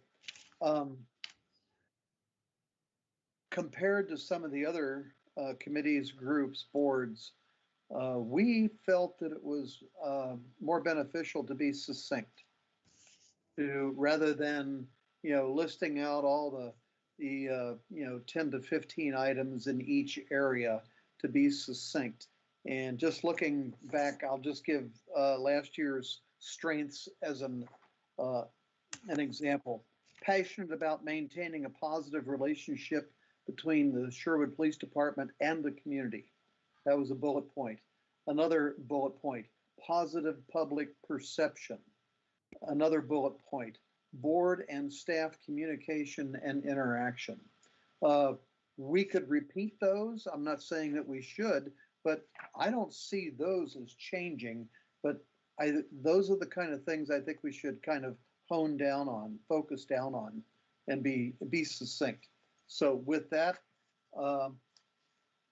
did you say you're going to take notes, Chief, or is Angie going to be doing it?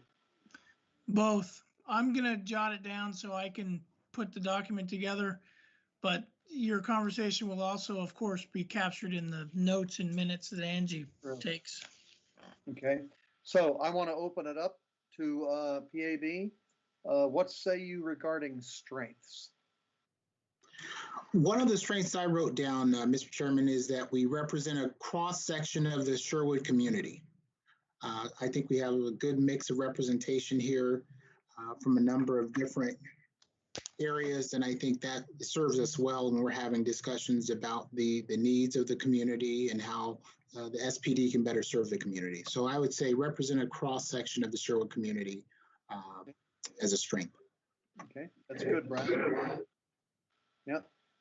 I like that one as well, because even when the board was first put into place, filling certain, demographics or even just communities of people was very intentional when the board was first put into place. And so that's a really, really good one, I think, Brian. Let's keep going. Yeah, that is good.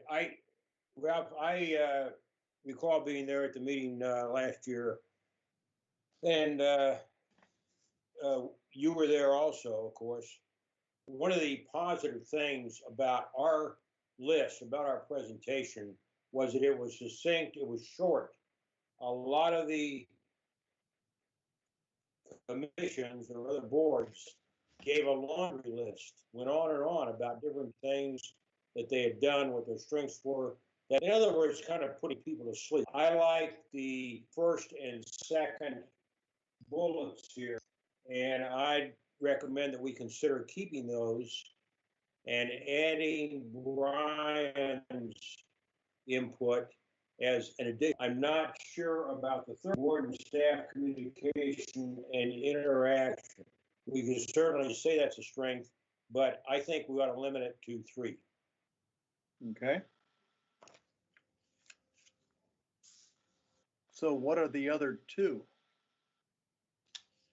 Well, the other 2 are bullets number 1 and 2 from last year. Okay. You were broke up a little bit, Bob, so I get that now. Jeff, how do you feel about that? I'm gonna write down what you tell me to. It's your report. Okay, well, I know it's my report, and I just am very hesitant about using the same sentence structure as last year. If we're gonna take bullet points 1 and 2, positive public perception. You can't wordsmith that too much, but maybe we could look at a little bit of, passionate about maintaining a positive relationship between the PD and the community. You might want to mix that up a little bit. And again, nobody's going to remember this, but somewhere down the line, somebody's going to look at last year's report, this year's report, and say, all these guys did was ditto the year before, and I don't think that's who we are. Ralph, we don't know that. We don't know that that's going to happen. And where I come from, if you got something positive from before, don't hesitate to use it again. Okay. Really, what we're doing is emphasizing positive points that we made previously. Okay. Got that, Chief? Yes, so I will I will do the bullet point number 1 from last year as is. I'm going to add the word maintain to bullet point number 2. So it'll read maintain a positive public perception. And then we'll have the one that Brian shared. So those will be the 3. Okay. Are we in agreement, board? I see heads nodding, thumbs up. Yes. Rich, have a question? Looks like maybe Rich. Do you have your hand raised, Rich? My hand was raised in anticipation of weaknesses. Oh, I was going to say on number, Rich.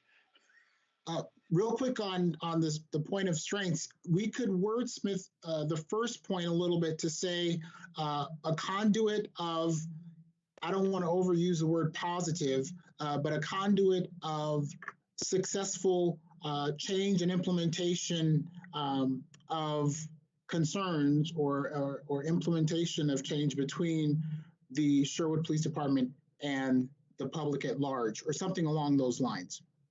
You see what I'm saying? I do. And I'm sure Andrew has all of that. Okay. So do we need to add anything to the 3 strengths that we have identified? I hate to keep pushing, but I'm time sensitive for all this. Are we ready to move to weaknesses? I see heads nodding. Okay, last year we had 1 weakness. It was public education. I don't see that changing a whole lot. I think we've made inroads there, but I still think we need to do more education for the public. COVID has allowed us to make people more aware, but I think there's more we can do. Don't everybody speak. Hi. I was waiting for Rich to jump in. He had his hand up still. Yeah, Rich, you're up. Well, I was just going to say that I think this is sort of a general statement for the whole SWAT report, but this is a unique year, hopefully never to be repeated. Yeah. And so, to a certain degree, we haven't been able to do and or implement much of what we have discussed this year and even last year. And so I think I personally don't have a problem with us leaving a lot of the terminology the same. I would say that as we have had a big challenge in our church ministry, communication is like you live and die with communication. And but that old adage, you can lead a horse to water, but you can't make him drink. There's a lot of information that's out there available to people. And maybe that's one thing I would say, can we just find ways to push out information to more platforms? I don't know the answer to that. I have been on a huge learning curve this year on social media and learning how to put all of our services online. And it's amazing how much there's out there that you can put it on that I had no clue at the beginning of this year. So I'm just curious if there's some more places that the Sherwood PD and the Police Advisory Board can disseminate their information. Okay. So can I rephrase that maybe, Rich? And say that the weakness is communication with the public and the opportunity to educate. I think communication and education go together. So maybe just as simple as public communication and education is the weakness. But yep, that's succinct. That says it. I don't like using the word weakness, so I like to use the word area of improvement. That's why last year we had it as an opportunity too. Oh, I see that. Okay. I'm going to argue about that a little bit. Because several years ago, we were really pushing hard to get information out there. And to me, it was more a lack of public interest. You know, people didn't want to go find the information themselves. And even when you approached them and tried to talk to them, it seemed like sometimes it just went in one ear and out the other. It doesn't really involve me. It doesn't really concern me until it does. And then they really want the information and they want to know. But until it does, that doesn't affect me. And I think we need to find ways to make them want to learn more. And I think that's different than, I mean, it's related to communication, but I think it's a little bit different. I think we need to generate more interest in the community in what we're doing and what we're trying to tell them about. And I don't know how to do that. It would be easy enough to add the word interest to that statement. Mhm. Are Public you thinking, communication Lauren, edu- are you thinking more for the opportunities that would kind of to wordsmith a little bit more under the opportunities? I think that's a weakness, actually, is that, you know, I mean, we spent, how many months did we spend working on the marijuana issue? And even when we did Survey Monkeys and things like that, we got, what, 400 people out of how many people live here? 400 is a lot, if you ask me. I think one of the things that, you know, when you're in sales, one of the things they talk about is how you have to touch people 7 different times before they even give you the time of day. And I think we can't, I know that when we invest our time and energy into some sort of initiative, we have a short-term sort of goal and impact in mind, but I think sometimes we need to maybe do a better job of following through and making sure that we don't drop the ball. Because I think part of it is, you're right, until it affects them, they don't really care. However, people do pay attention. They just may not be engaged. And I think just making sure that we're giving them more opportunity to hear, more touch points for them to get that information, and more long term, not dropping the ball, but having a long term approach to it. Like, for example, COVID has thrown everything out of kilter. But I'm a big evangelist for the police academy experience that we had. I just think that is the neatest thing. Now, once COVID's gone and the police department can put these things on again, the reality is they didn't know about it. I talk to people about it all the time. I didn't know that the police department did that. And so I think it's just a matter of not dropping the ball. Just keep repeating it over and over and over again. Anyway, that's my 2 cents. I want to say that there's a lot of information overload too. And how do you compete with everything that, I mean, social media is everywhere. People are being bombarded by stuff all day, every day, especially during COVID. What else are you going to do? You sit there in your computer, your little screen, and information comes at you constantly. I think we need to find a way to say, to say this is more interesting, this is more important, this somehow stands out, because otherwise it just kind of, it gets lost in the shuffle. Because I mean, I sit at my computer all day. I don't want to look at Facebook. I don't want to look at social media. I want to unplug. I love you all. I don't want to see you all the time. I want to get back into my life, not connect. I want to connect with people. I don't want to connect with my computer anymore. I'm tired of my computer. So Well, you know, the time that people spend on their computer is really up to them, totally in their control. If one has any of other interests, like taking online courses, and I know what you're saying, Lori, but you can do that and do different things and have Zoom meetings with people that are friends and acquaintances, that type of thing. Heck, I could sit all day and look at my computer and check sports stuff. And I do that half the day, but not all the day. But I tell you, I think one of the, going back here, we should either put it in as a weakness or an opportunity. And we could put down a weakness to accomplish some of these things that we would have liked to because of COVID-19. I think that ought to be in here someplace, that it has limited us in our ability to accomplish some of the supposed opportunities that we thought we were going to have. What we've done from March through the end of this year has been extremely limited simply because of what we're doing, sitting here having a Zoom or team meetings on the computer. We're not able to get out and do a lot of these things. I can remember back when we had the responsibility to talk to neighbors, to talk to individuals, to get information about staffing, whatever it was. We don't have that opportunity anymore. That has really limited our opportunity, and I think somewhere in here we should state that.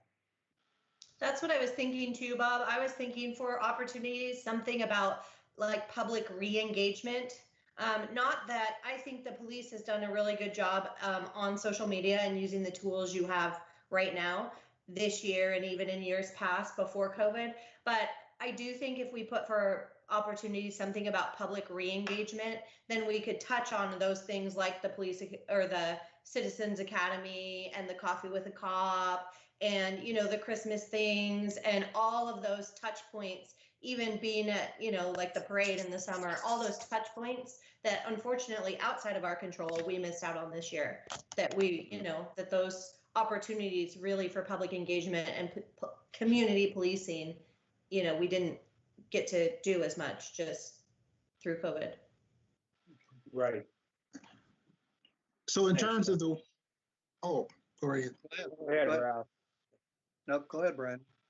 I was just going to say, in terms of the wording here, can we just speak to the weakness or opportunity as being better utilizing social media to communicate and educate the public, including during times of crises? So just a quick reminder, as a board and commission, you're somewhat limited on the methods and manners and type of education you can put out, just because everything you do needs to take place as a form of a public meeting.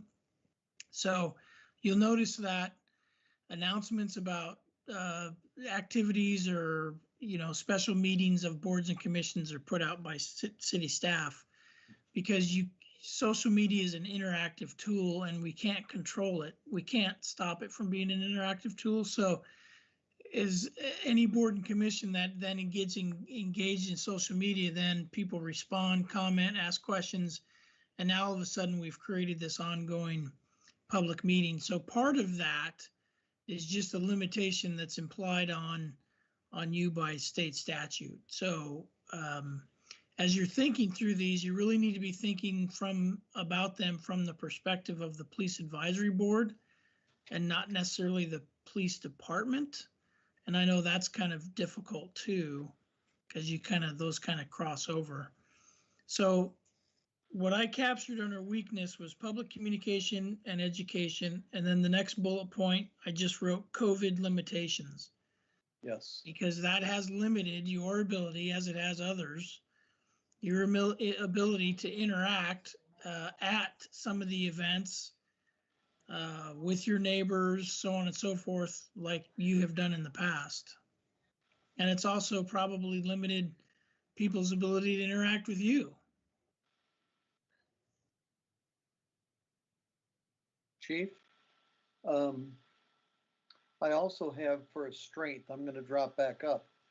Our traffic safety committee is a strength. That has come to fruition. So if I might suggest that maybe you list that as an accomplishment, Okay. because they're gonna be doing their own report. Oh, okay. We've done our report. Yes, they have done their report. Oh, shame on you. Okay. I see opportunities. So far, I have public re-engagement. Huh? So far for opportunities, I have public re-engagement. Okay. Post-COVID. Post-COVID. COVID's going to be over.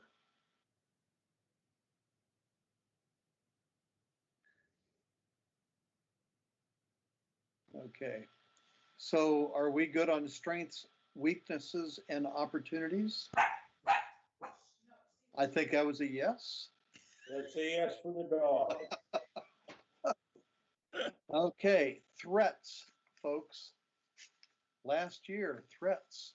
I think we'd need to, sorry to jump in. I think it would be sad if we didn't sort of put a little bit of focus on, even though we're the advisory board, but the threat of the way that people, that the community in general view the police, or their feeling towards police. That is definitely, it's been there over the years, but it's also come to a focus point of 2020.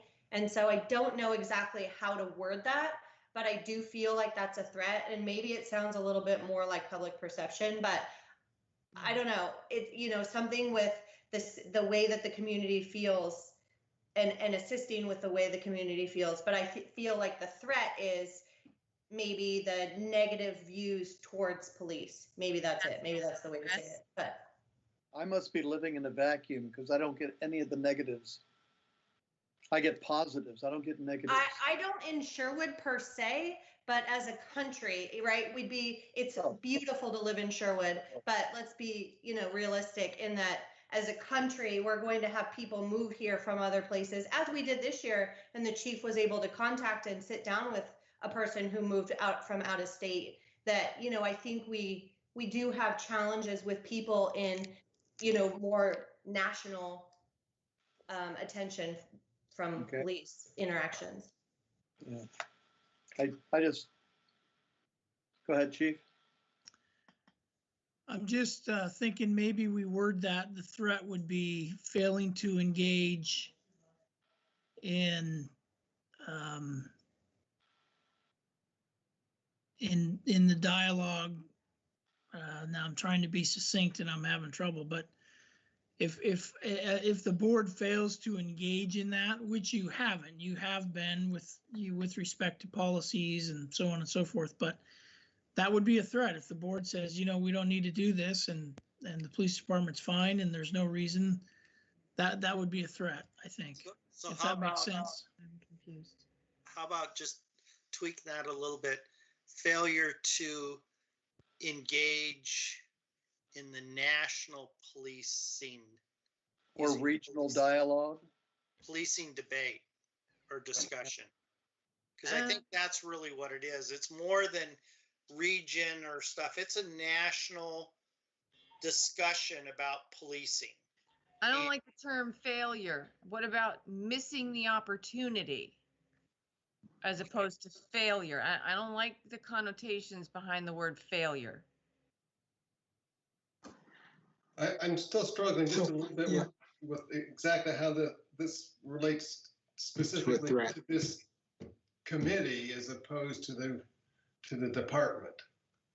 I guess mine is more like, our kind of job is to be like a liaison between our community and the police. And a lot of times, you might come across people that really, if you approach them and ask them questions about the police, they put up their hands and they're like, listen, I'm not interested. I had a bad experience. I come from an area that, fill in the blank.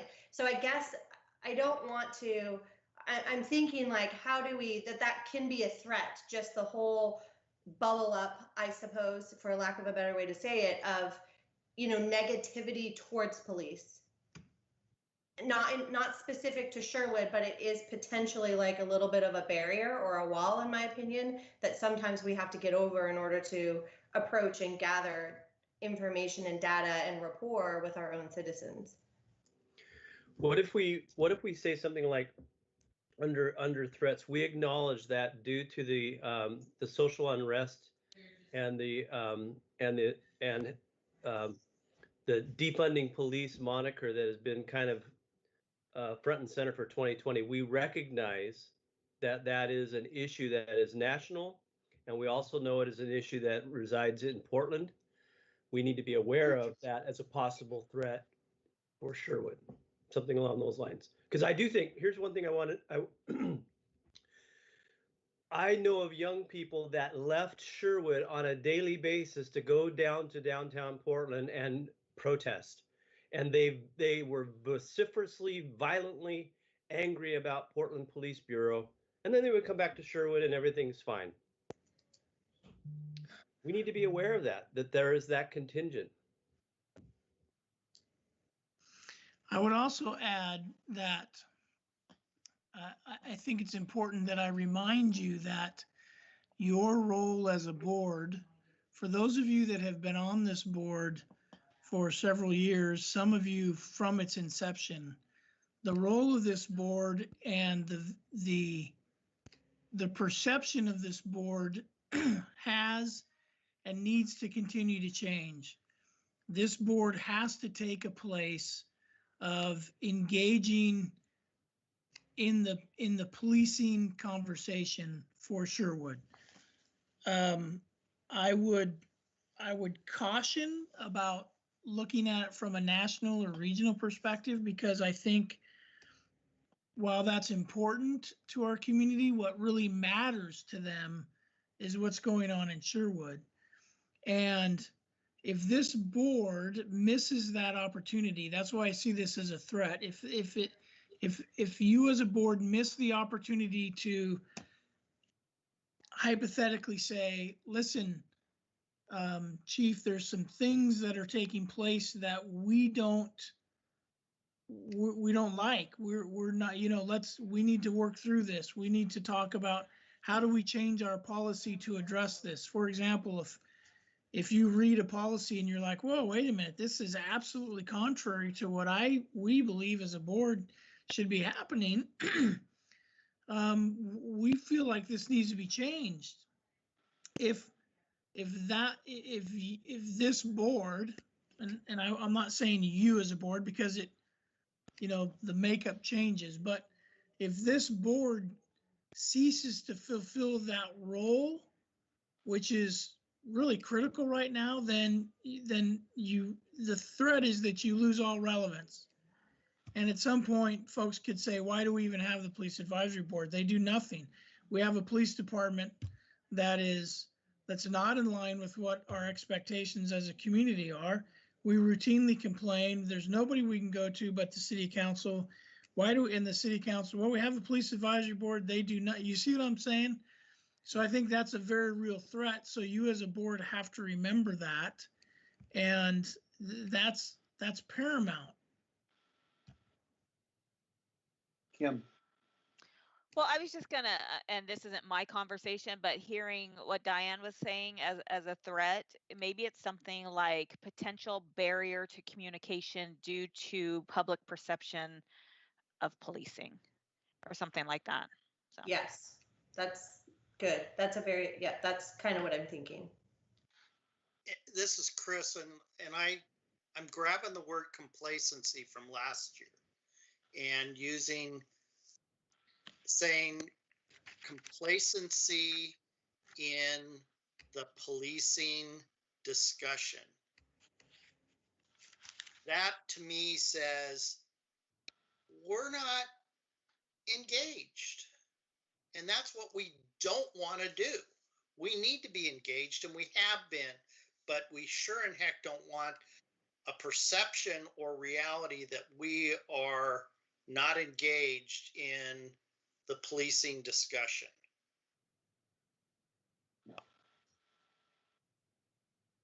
Good point, Chris. I mean, that's right. I like that. So I think I can capture that. What I've got written down is failing to engage in or complacency in the policing conversation discussion. That's the threat. Mm-hmm. Sounds good.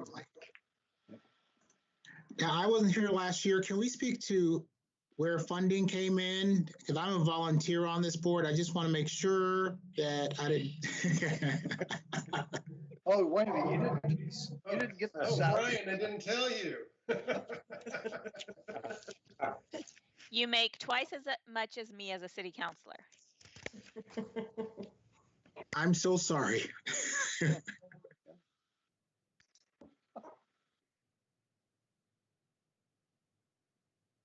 But is that still a concern for our board? To answer your question, Brian, I think that was addressing a concern over appropriately funding the police department. And again, the challenge when you put these reports together is, are you reporting on what affects the department that you represent, or are you reporting on you as a board? I take it, and I'm curious to see what Counselor Young it feels like for her and her counterparts, but I take it is the report is about the status as you as a board. Yes, she's nodding. Yes, I would agree with that. And we've done a lot of work over the recent years over the staffing study survey. So we had a lot of involvement about that. And so I think we'd put funding on our report, maybe even prior to this, but in a different way. Our reports initially weren't in this format. And then also just as there can be turnover with city officials and the mayor, that sometimes, that can change somebody's attention to. So I don't know that that's as much of a focus this year, not that we don't want things well funded, but I think there were some fears or some uncertainties in the past, but I think that we have a very supportive city council group now for the police department, and now a staffing directive that gives the chief, right, a timeline of when hires are happening, and there's allocated sort of timeline and money maybe for that. So anyway, that's the background on that. Well, and just to clarify, although there's a staffing plan, the plan gets looked at each budget cycle to determine if we can fulfill that plan that year. So far, we have been able to in the last 3 years. Yeah. Yeah, when we looked last year, I think at complacency and apathy, we were looking at not ourselves, but that there is complacency and apathy in the public as far as the police are concerned. Right. And we are the exceptions to that, of course. How many threats you have down so far, Jeff? Just the one, but don't feel like you're held to those bullet points. Okay. What was the one? What have we got for the one so far? Failure? Yeah, what I have down is failing to engage in and/or complacency in the policing conversation discussion. That's a couple of bullet points by itself there. But there's that word fail. That bugs me. That Well, Lori it's struggles with.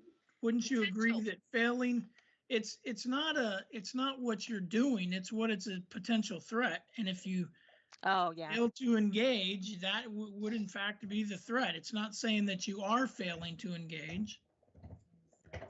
To us, it's not saying, because we understand what we're talking about, but a member of the public reading this is not going to get that.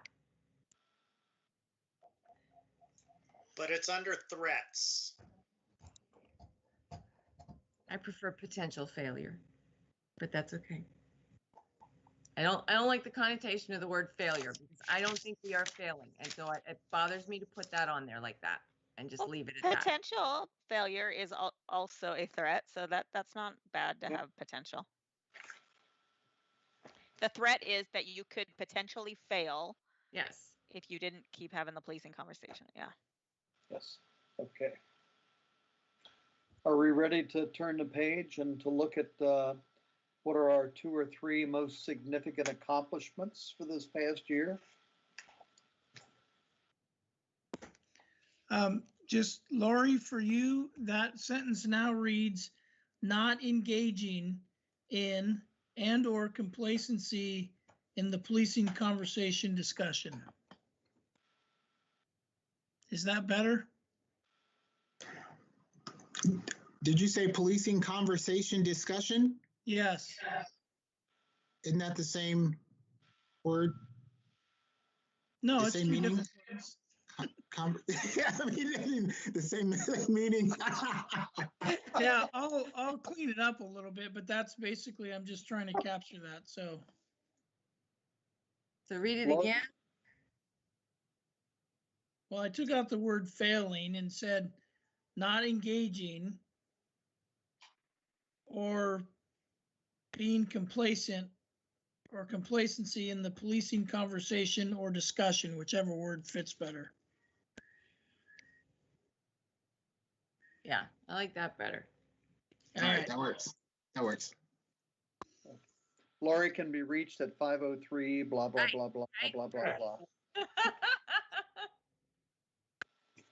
So what are our 2 or 3 most significant accomplishments for this past year as a board? I already have it down because somebody mentioned it. Helped establish the traffic safety committee. There we go.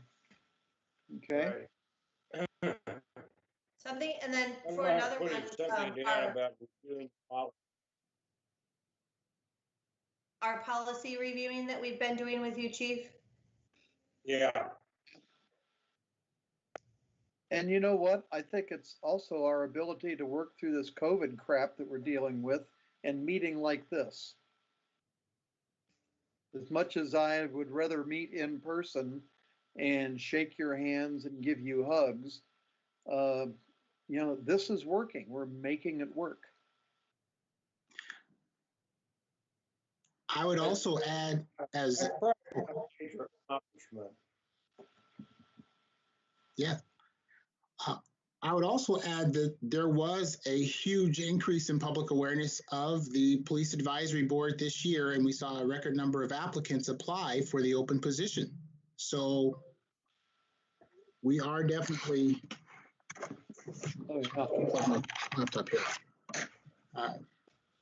Being seen and realized and recognized around the community as a voice and playing a role as part of conduit, like I said, with the Sherwood Police Department. Mm-hmm. Would you call that heightened awareness of the Police Advisory Board? Boy, that sounds good. Yes. Without the word failure in there. Trust me, Ralph, I'm not going to use that word in Lori's presence ever again. If you do, it would be a failure. Okay, there's 3 good ones. All right. Item 2, what are the 2 or 3 major goals for the upcoming year as a board?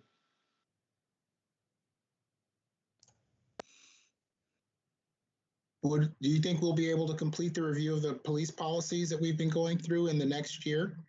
Oh, yeah. Chief? Sure. I think so, yeah, but you really need to look at that as an ongoing. I'm not, you know, that when you throw in updates and other changes, you got to remember there's 10 major sections, each with dozens and dozens of chapters. So, and you have 12 meetings. So in order to get them through the entire manual next year, you'd probably have to do, I don't know, 10 chapters or more a month. So that combined with other business, and it's just, I don't know that you would complete the manual next year, but certainly you would continue the work of just ongoing review of the manual. And again, there's many chapters in there that frankly, you just don't need to spend much more than 5 minutes on. But there's other chapters that will continue to be revisited for the next 6 to 18 months, I suspect. So I think Brian's got something here, because I really believe to address that weakness that we just wordsmithed to death, that our goal of thoroughly reviewing or working to review the police manual is an important goal that we need to identify. And it may not get done in the coming year, but doing it is a goal. And it's a commitment so that we're not complacent in the policing debate. So like the chief said, continue the review of the police policies, probably something along those lines, and updates. So let me bring up something else. And they'll keep changing. It's a living document, and it'll go on every year. should it be continue to review and provide input?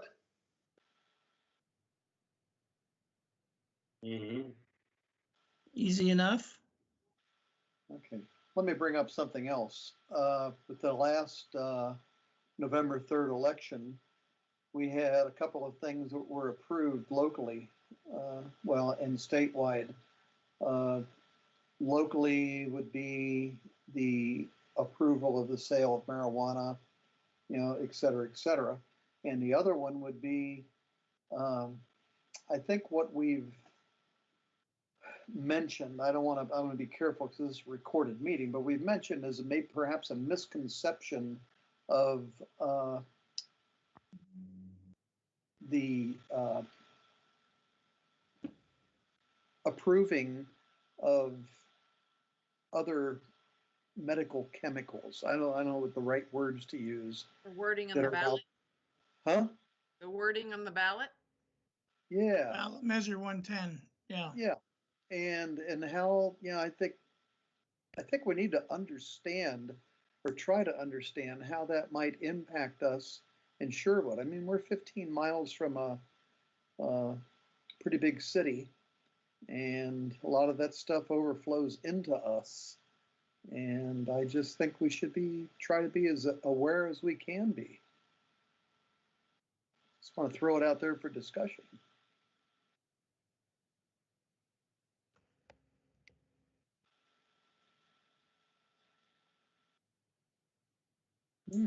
Okay. I agree, Ralph, because right after the election, I sent a note to the chief about these ballot issues and was curious if there was going to be anything he could report. And he pointed out that just passed, we'd have to see. But I think that there's going to be some new challenges for the department in light of both what happened in Sherwood and at the state level. And we need to help engage in the implementation of those things.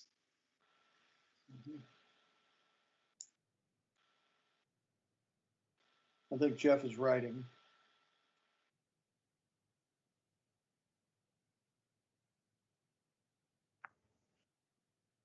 Okay, here's what I've captured. Gain a deeper understanding of the implications and impacts of recreational marijuana and ballot measure 110. I probably won't put ballot measure 110, but I will spell out decriminalization of Yes. methamphetamine, heroin, and cocaine. Yeah. Hey, Rich Miller has his hand up. I think another goal that I think would be it's an obvious one is once COVID-19 pandemic lifts, it'd be nice for us to see the police department re-engage with these initiatives like the police academy and other outward facing type of initiatives that we've been involved in, because I think one of the hard things that's going to be for us is regaining that momentum. And so I think we need to identify it as we want to see these things happen again. I agree. Yep, I do too. I was going to keep it closer to home and say that I'd like to see us say that we are going to re-engage with the public more face to face once COVID lifts. So what I've jotted down is re-implement police community programs like Citizen Academy, etc. Yep. That'd be good.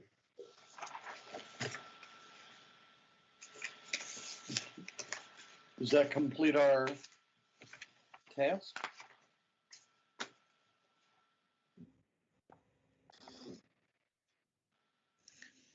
I think so.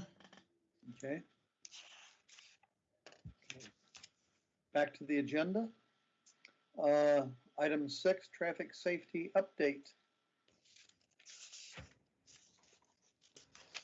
Mike. I don't know why I'm looking to you, but you're at the top of my screen, so. That must be it. We had a good meeting. Managed to move a number of items that we had on our little list of to-dos, changing some from open or pending to closing them.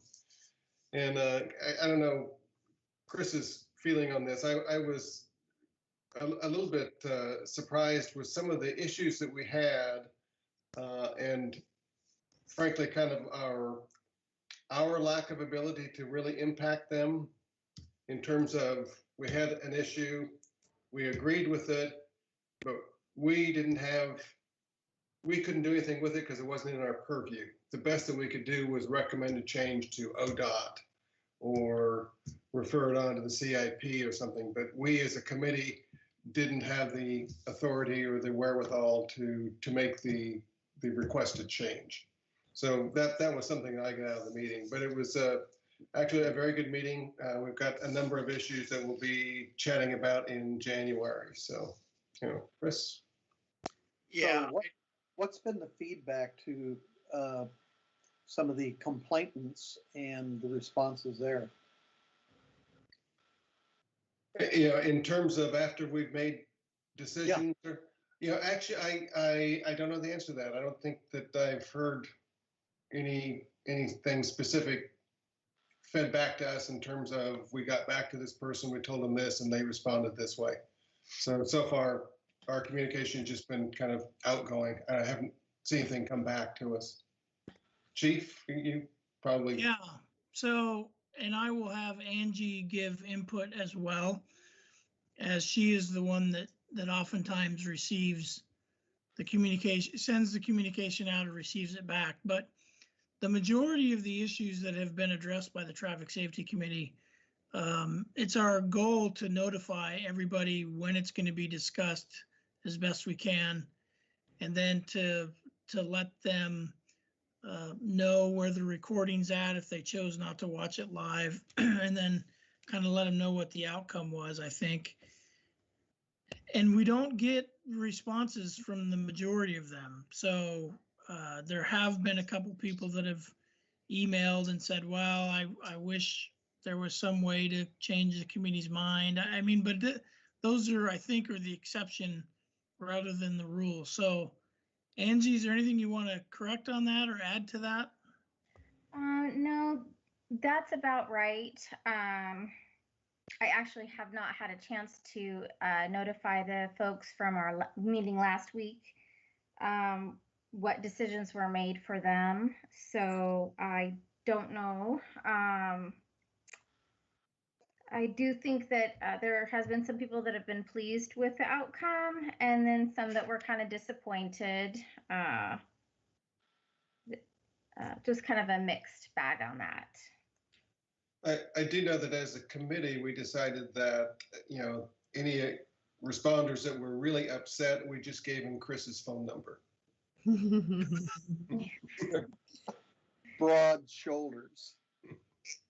And to that end, I would add that I think we've been very thorough, and staff has provided us a lot of good input. And when we needed more information, we've taken the time to, do a traffic study, or the latest issues have to do with lighting. So the need for a light meter. But the 2 points that Mike brought up, one had to do with Meineke and Highway 99 and some crosswalk and some shrub stuff. That's in the right of way, ODOT right of way. So it's really tough. And so we have to let the city staff communicate with ODOT to see what opportunities there are. And then right there by the Y, we got a pretty tough intersection and merging lanes, even with the new construction on Sunset and concerns about the crosswalk there. And it just happens that the city had already identified as a capital improvement project, but it wasn't up on the list. So that's one of the other things that we flagged it as should be a priority, a higher priority. So, I mean, yeah, it's not getting fixed in the next 3 to 6 months, but we're recognizing things for the challenges that people have. And again, I think anybody, if they spend the time and watch our discussion or listen to our discussion, we thoroughly discuss it. And there's not always a lot of options that are for us to deal with. So I think we should be very pleased with how that committee that this advisory board helped set up, how well it's working in such a short time, especially in this COVID era. So we felt pretty good when we did our little exercise last week about what we've gotten done in 6 meetings or so. Thank you. Good job, guys. Yeah, great job. Kim, do you have counselor news for us? Well, in the interest of time, I didn't have a lot tonight, and really what I was going to talk about, Bruce had already talked about, which was the grant that we'd received to relook at the Sherwood West concept plan. So that we'll be approving, I think, a contract with the consultant to start that. So Bruce already mentioned that. January 5th is coming up. Our next meeting, we'll have a swearing in ceremony. That'll be interesting via Zoom. City Council will be moving to Zoom instead of Microsoft Teams because it just frustrates us too much on Microsoft Teams. So we've been pushing to use Zoom. So we'll be moving to Zoom, I think, by that meeting. And the only other thing that I was looking at our forecast agenda that might be of interest to the citizens, some citizens, and some may not be so excited about the conversation, is we're going to have the conversation about backyard chickens again. So it's been about 5 years. It's about time to talk about it again and see where we're at on that. But other than that, if anybody has any questions, I just appreciative of our staff, Public Works and community. Why can't I ever think of Kristen's name? The department name is not community development. It's community Services. Thank you, Chief, for all the lighting that they did downtown. And it's just really, really pleasant down there during this time of year. And I think we needed to bring a little bit of joy. And I know that there was an article in the Gazette saying how much money was spent, but that wasn't spent from city funds. It was a specific grant used from the county for mental health and psyche. And the funds were designated to try to help replace some of the things that we've lost, some of the events that weren't able to happen during COVID.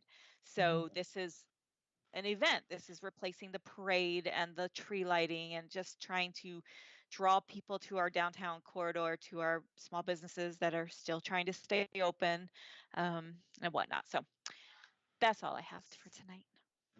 Thank you. Thank you for your service. Thank you. Staff reports, Chief. Also, in the interest of time, just happy to report everybody's healthy in the department. Recruitment continues to fill the positions we've got. Councilor Young mentioned the lighting. I was thrilled to get lights on the police department this year. So if you haven't noticed that yet, please do drive by. I just think it's awesome. So other than that, I'll answer any questions if there are any, but that's good enough. Everybody's shaking their head. Angie, do we have any citizen comments tonight? We do not have any tonight. Okay.